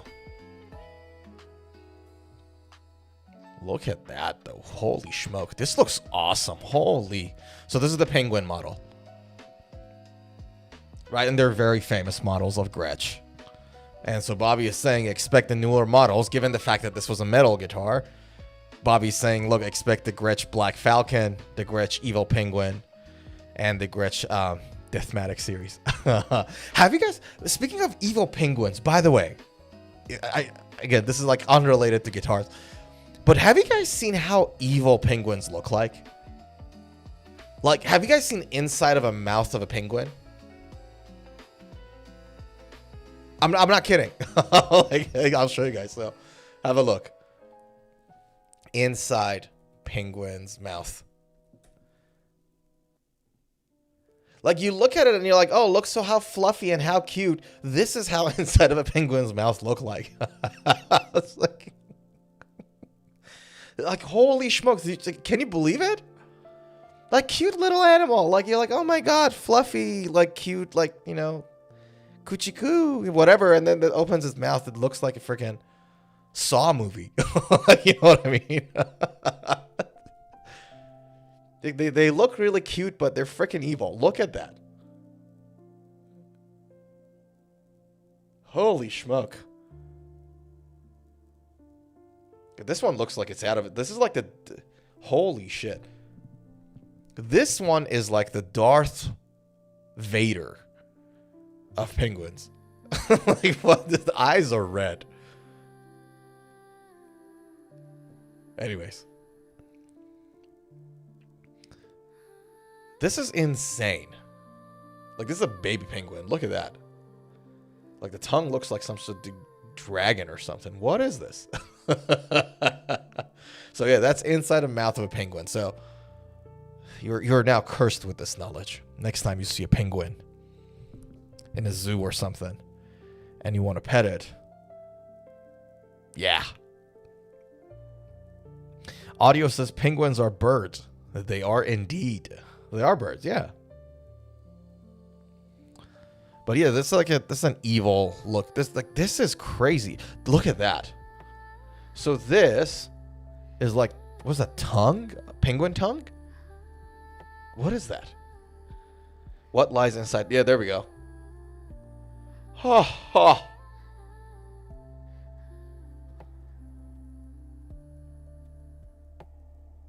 Yeah. So there we go. Yeah, they really are evil. They look kind of cute, but you open their mouth and then that's it. You can't unsee it when you see this.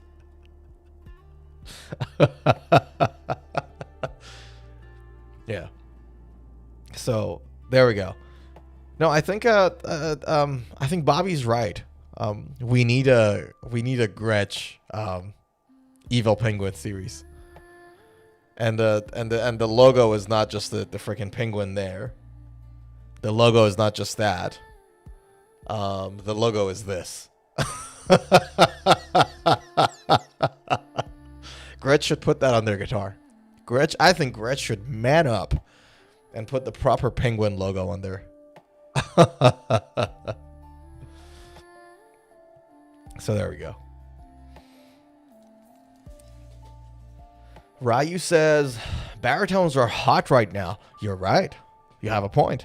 I agree with you. Baritones are pretty hot right now.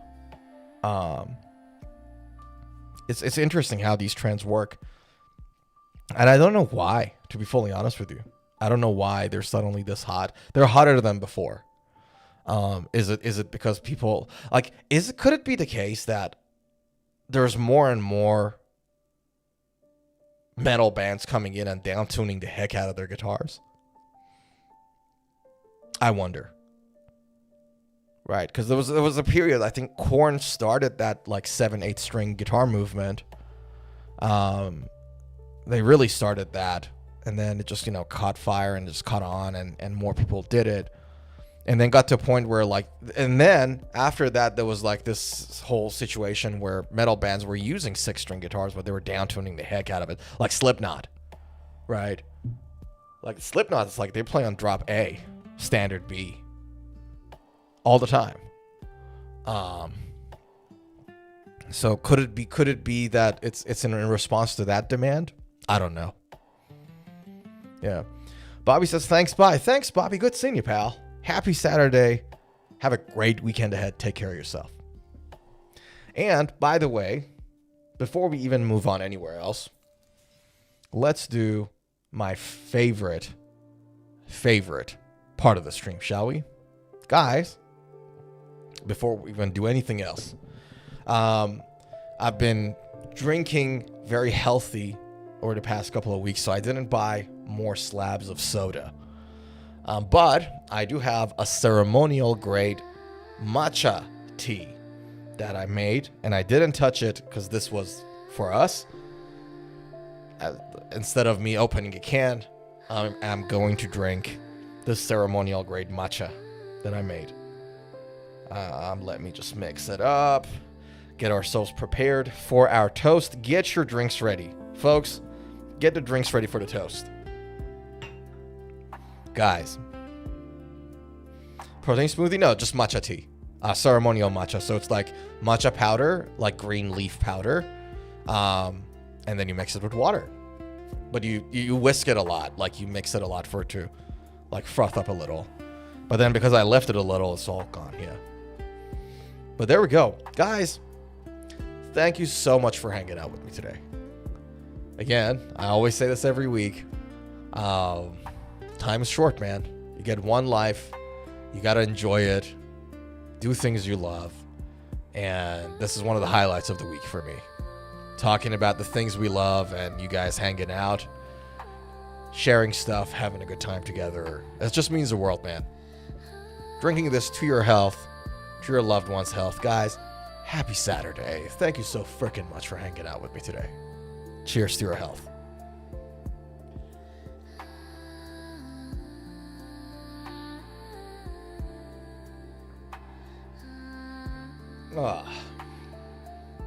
Kampai, everybody. Hope you have a great weekend. Hope you're having a great one, man. You, your family, happy, wealthy, healthy. Yeah. Time is short. So, keep that in mind. Doroteo says, Wait and Bleed is a killer song. It's such a good song. It's probably my favorite Slipknot song. There's two songs I really like. One is three songs. Wait and Bleed, Duality, and Snuff are my three favorites probably. Have you guys seen the video clip for Wait and Bleed? If you guys haven't seen the video clip, I highly recommend you guys to go and watch it. Wait and Bleed's video clip is really what Slipknot was when they started and they were young and they were crazy. Because right now, I don't know, I have a feeling that they mellowed down a little with age. They're on like their 50s now. So they really mellowed down. But there was a time when they just started and boy, they were wild. They were doing wild stuff on the stage and they were like crazy. And Wait and Bleed's video clip is has snippets of their live performance. It's insane. It's insane good. Yeah, it really does embody what they were when they started. Yeah. Dorothea says, my daughter loves matcha. It's a healthy drink. I'm glad she likes it. It's a very healthy drink. And it's delicious too. Like good quality matcha. Can't beat it, man. Audio says, Namaste and Arrivederci America. I don't know what the second part means. Namaste I've heard before. I don't know. Is that Italian? Audio? Dorothea asks, how do you make your matcha?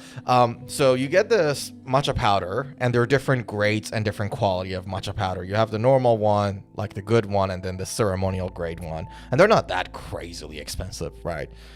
You get a small spoon, and some of them come with their own traditional spoons, like a tiny wooden spoon. You get it, you put it in a cup or mug or whatever, and then you add a little bit of water, and then you just whisk it. Like there's a tool I'll show you. It's called matcha set. Like this. Right? So there's a matcha whisking tool like this. So you got yourself. There we go. That's a nice set to show you what I mean. So have a look at the set. Maybe I can make it bigger. So there you go. You got this set, right? This wooden spoon, this thing is the spoon that you use to put the matcha powder inside your cup. And then you got this whisker tool, and you add a little bit of water and you whisk it until it like froths. Until it becomes like frothy. It takes some time to do it with hand, but you do it, and then you add more water and you whisk it, add a little bit more water, whisk it, and then it's ready. And then once it's ready, you use this net thingy tool, and then you pour your tea in your cup and you enjoy it. I don't even use this because I just like to drink even the parts that are not fully, like, you know, in the water. So I don't even use the net thingy. I just drink it because I love the taste. But that's how you make it. You add a bit of powder to the matcha. Add a bit of matcha powder to water. Whisk it, froth it, add a bit more water, and you're good. So.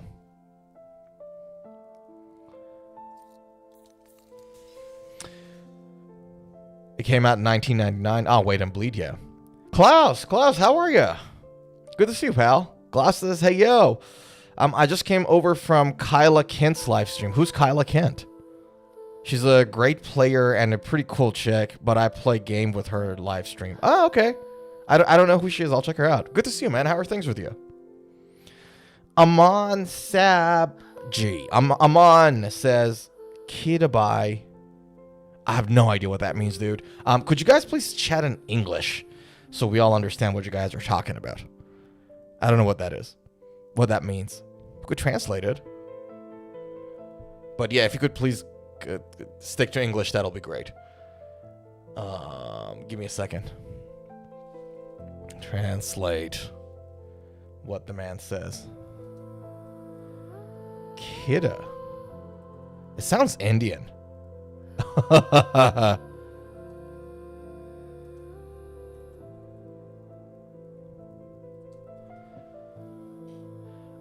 It is Punjabi English. Says, what's up, brother? How are things?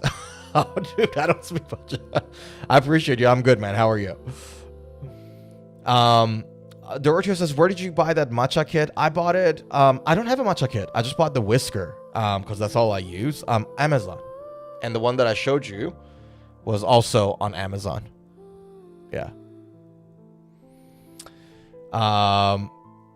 Class is good, man. Good, bro. How are you? I'm good. I'm good, class. I'm pretty good. Things are moving forward. We're happy. There are no unsolvable problems. You know what I mean? And that's something to be grateful for. You get to play our guitar, have a good time. Yeah, I'm good, man. Appreciate you asking. Dorothy says, no entiendo nada. No entiendo nada. No. No hablo inglés. My English is not very good looking. Claude says, lol, I literally forgot I just posted. You're right, dude. Cloud says, System of a Down has entered the chat. SOD?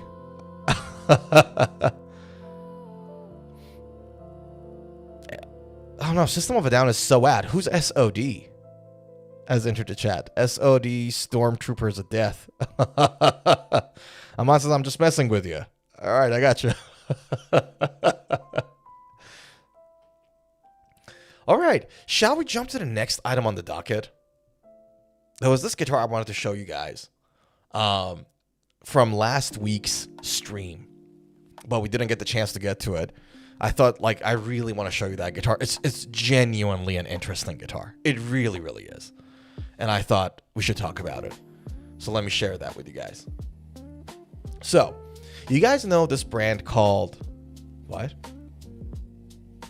Hold on a second. What just happened? Audio says, can you cook? I just saw something up. I can cook a steak. Class says Stormtroopers of Death. Oh, that's SOD. Scott Ians and Charlie. Ah, right. Charlie's side projects from Anthrax. I didn't know that. Right, okay. Arguably better than Anthrax itself. Good to know. Okay. Yes, I'm about to start and I see like there's something with cook. I'm like, hold on a second, what just happened? Thanks, audio, means a lot. All right, let's talk about this. So, Reverend guitars, high quality stuff, really good quality build for guitars that sometimes go for like something around what, $1,500, like, yeah. So Reverend guitars, like I'll just check some prices and tell you exactly, like you can find them for, yeah, literally Like on Sweetwater, you can find them as like for $1,500, $1,300, around that price range, right? But very good build quality, right? They're really good. They really, really, really are. And there was this model called Descent, and I thought I really want to show it to you guys. Check this out. So there were some really interesting things about this guitar. Number one, first things first, isn't the body shape nice? Like, they got their own body shape going on. It looks good. It looks aesthetic. The headstock kind of looks like a Fender's headstock. Like, if you took the middle bit out, it's very, very similar to a Fender headstock. Like, maybe, I don't know, maybe the 70s with the big bulgy thing. But this is like a Fender headstock with like a dent in the middle of it. Like the pointy thing in the middle, maybe. So it's a familiar headstock, per se. But the body shape is really interesting. It's really unique. And I really appreciated that about him, like how the design of the guitar looks insane, right? So there's this bolt-on series guitar called, this model is called Descent. It comes in 4 different colors. So this is the army green, well, if it appears, the purple punch, the metallic cherry, and the black one. And I don't know why the green is not showing. It was there, like I checked it. I know it's there, like I just saw it today. All right, let them do their security verification. Whatever. There we go. That's the army green. So that's the guitar. And right off the bat, the first thing you notice about it, what do you guys notice about it? Like, I'll show you guys exactly what I mean. So look at the image of the pickup. Right off the bat, what do you see? Look at the pickups. Have a look at the pickup. Both pickups. What do you see here? You guys tell me, what do you see? What's different about this pickup? These pickups.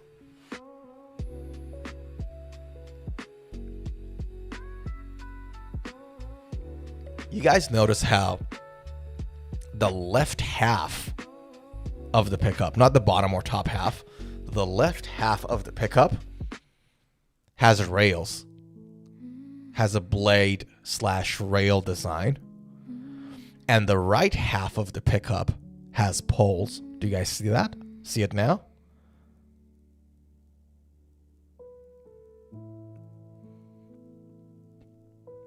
See that? Rails here, poles here. Rails here, poles here.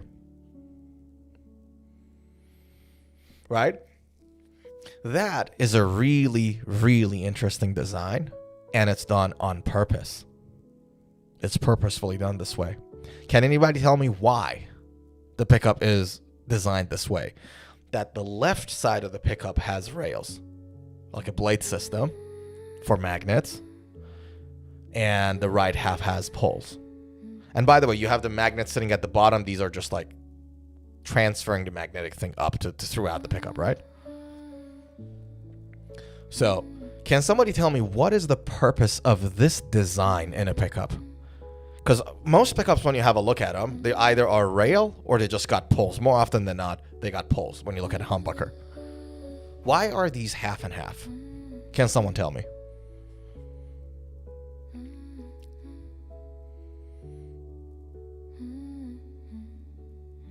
Okay. So the reason they've done half and half is that the size of this magnet here, because usually the humbuckers, again, I'm going to use the term magnet, but the way a humbucker works is that you have a magnet at the bottom, and then you have these metal bits that bring the magnetic qualities higher up on the pickup, right? So they're like they transfer the quality upwards. They're not the magnets themselves. Back in more traditional designs of pickups, each of those poles were magnets themselves, and single coils, for example, you can think about it, right? So, but the thing is, the reason they've got these magnets designed like this is that anything that is rail or blade system, right, has a narrower field. So what a pickup essentially is a microphone that picks up the disturbances in the electromagnetic fields that the strings cause when they vibrate and oscillate, right? So you have a scenario where you have an electromagnetic field around your strings. When the strings wobble wobble, they disturb that electromagnetic field. The pickups pick that disturbance up, that delta, that difference, translate it into an electric current, send it through the cable to the amp, you get a sound, right? Rails have a more narrower, have a more focused, for lack of a better word, I don't know if I'm explaining it well, but have a narrower and has a more focused electromagnetic field as opposed to those poles. And the reason the left side has the rails and the right side has the poles is that with the thicker strings, right? With a thicker string, you get a different range of movement when it comes to the oscillation of your string.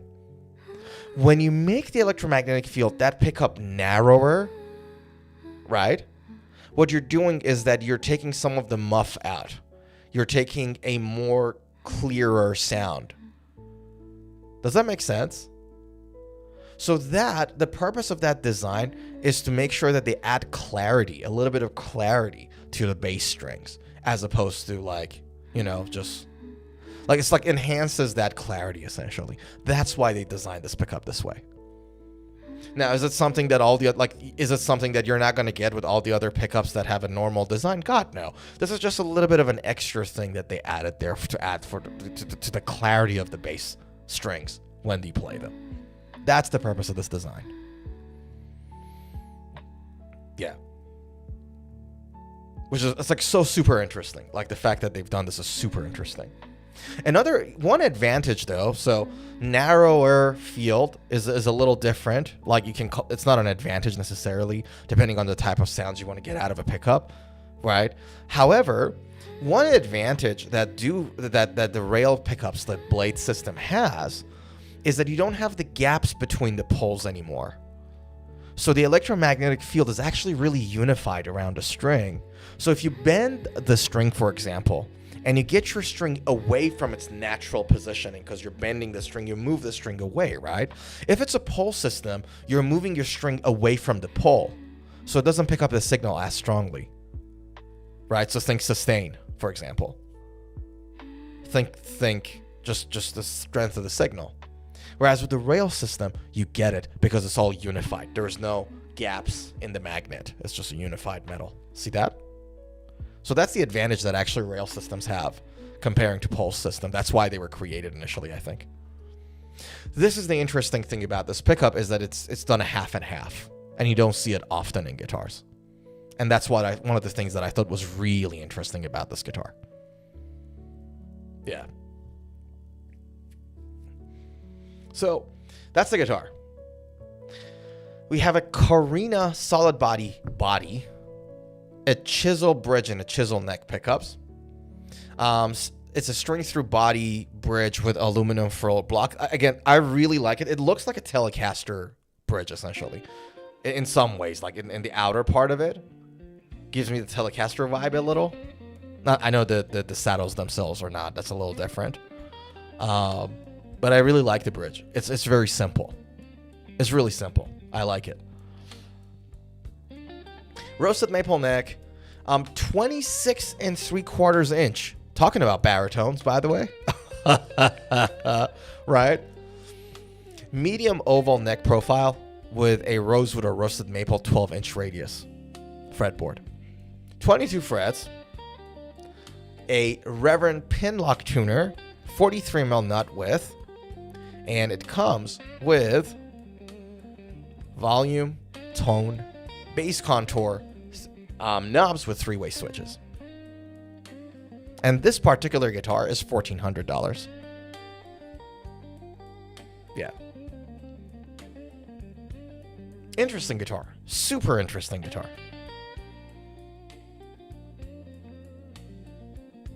Yeah. Ryu says kampai. Thank you, sir. Bamboo whisk for the matcha. That's right. Sean says, so I'm guessing there are ceramic pickups. I don't know. Good question. Let's double check. Where's my AI? Give me my AI. Where's my AI? Hold on. Are chisel pickups in Reverend guitars ceramic or Alnico? Let's see. Rail handle Ryan designed by Joe are ceramic. They're ceramic magnets. So you're right, Sean. You're definitely right. Yeah, they're ceramics. Boom. Audio says, I am buying it. Not a fan. Sean asks, is that 1400 Australian? No, 1400 American. 1400 American. Yeah. Can I tell you something, though? Sean, it was maybe about, I don't know how long ago was it? Maybe 2-3 months ago. On Facebook Market, somebody was selling the Coke Telecaster. The Reverend Coke signature. You know which one I'm talking about? This one. Reverend Coke. The artist's name is Coke. I forgot his first name. This one. Greg Coke. Yeah, there we go. So he was selling the Reverend Telecaster, the Greg Coke signature, for I think 1,300 Australian dollars or 1,500 Australian dollars. Second hand, but it was mint. And that guitar was like 1,800 American. Which is what, 2,000 Aussie? So you can get like a really good deal second hand. Like if you can find one that is in a good condition in the second hand market, right now it's a super good market for buyers, second hand market. If you buy directly from a person, and if it's a good guitar, like if it's healthy, the market is so good for a second hand buy right now. Yeah. And again, I'm saying it, by the way, from experience. Like I told you guys, I'm not sure if you were on the stream last week, but for those who weren't,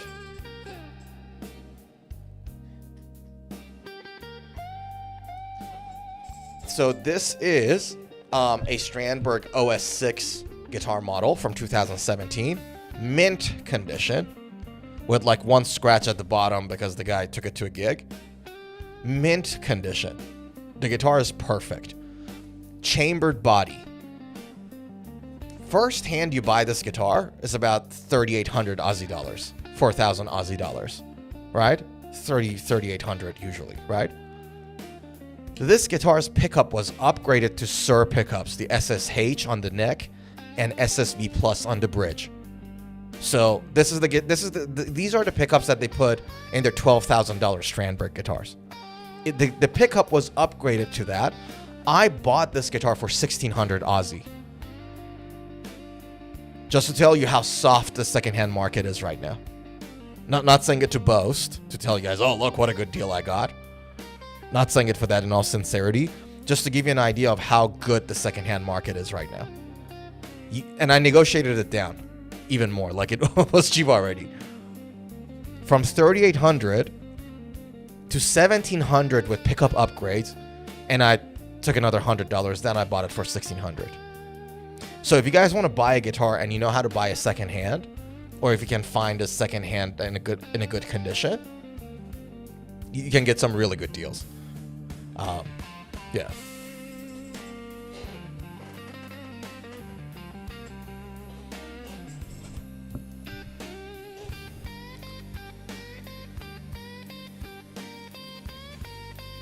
Sean says, Suhr is a buyer market. Our local area would normally have 1 to 3 secondhand guitars every month. At the moment, we're seeing 1-3 pop up every week. Nice. Okay. Hell yeah. Well, a lot of the stores are getting into the secondhand these days. Like this year, a lot of stores are clearly shifting and advertising. Because you had like smaller mom and pop shops that kind of got into it, but there are like bigger retailers, more and more of them. That are kind of getting into it. I know Guitar Center is obviously, like, if you're in America, Guitar Center has been in that business for a long time.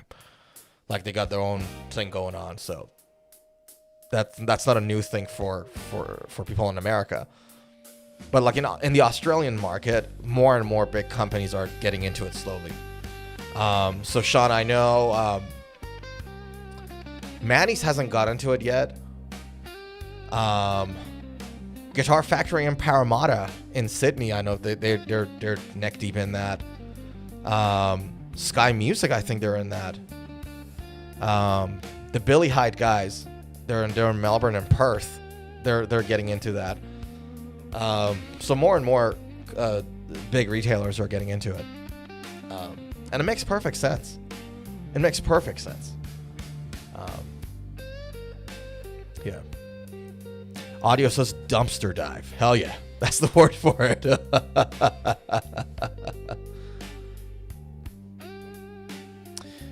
Audio says, yo, baby, got me so... Jesus Christ, dude. What kind of language is that? Good seeing you, Audio. Take care. I'll catch you around. This guy. But anyways, that was the guitar. That was the audio, the Reverend bolt-on series Descent, and we really dig it for $1,400. By the way, one thing I forgot to tell you guys was the bass contour on this thing. So there was a passive bass roll-off for anybody that wants to tighten the low end. So if you want to take some of that low end out, takes a bit of a low end of the mid out, there was a knob in this guitar that allows you to actually do it. Think of it like a, I don't know, kind of like a high pass filter. Maybe if that's how you want to think about it. But yeah, so essentially it allows you to get your pickups and just take some of the bass away already on the guitar, which I thought it was like a really awesome feature. So there you have it. So yeah, man, that was the last guitar I want to show everybody. I thought this was really interesting. Overall, I gotta say, this week had crazy news and crazy guitars. Really interesting week when it comes to anything electric guitar related. Zuhair says, good night, Sorenzo. Good night, my man. Have a great weekend, Zuhair. Have a great weekend, man. Take a good care of yourself. Kill it, is what I say.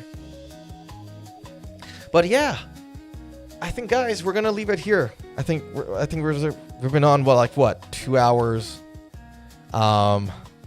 17 minutes. I think we've done really great today. Ryu says half rail. Yeah, half rail, right? Look at that. Half rail, half pole. These are the chisel pickups. By the way, if I'm not mistaken, they are. Was it? Did the AI say that they were designed by the founder of the Reverend guitars? Designed by there we go. Designed by Joe Naylor. So Joe Naylor is the founder of Reverend's guitar, if I'm not mistaken. So it's their in-house pickup. Yeah.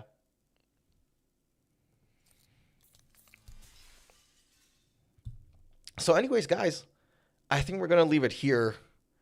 And as I do it on every stream, as I do it on every stream, don't forget that we live only once. We're not getting any younger. Sean, Zuhair, Ryu, Audio. Who else? Who else we missed? Dorotio, Klaus, Amon. Everybody. Yo Killa on Twitch. Everyone. Bobby. Yo Killa. Thank you so much for hanging out with me today, guys. Remember, we're not getting any younger. Pick up that guitar. Play it. Hug a loved one. Tell them you love them. Live life doing what you love. Is all I say. Sean says, same place, same channel. See you all next week. See you next week, brothers. Where sends heart back to you guys. Thank you so much for hanging out with me today. Have a great rest of the weekend. Kick some ass. Love you guys. See you on the next stream, next video. Mwah! Take a good care of yourselves. I'll see you in the next.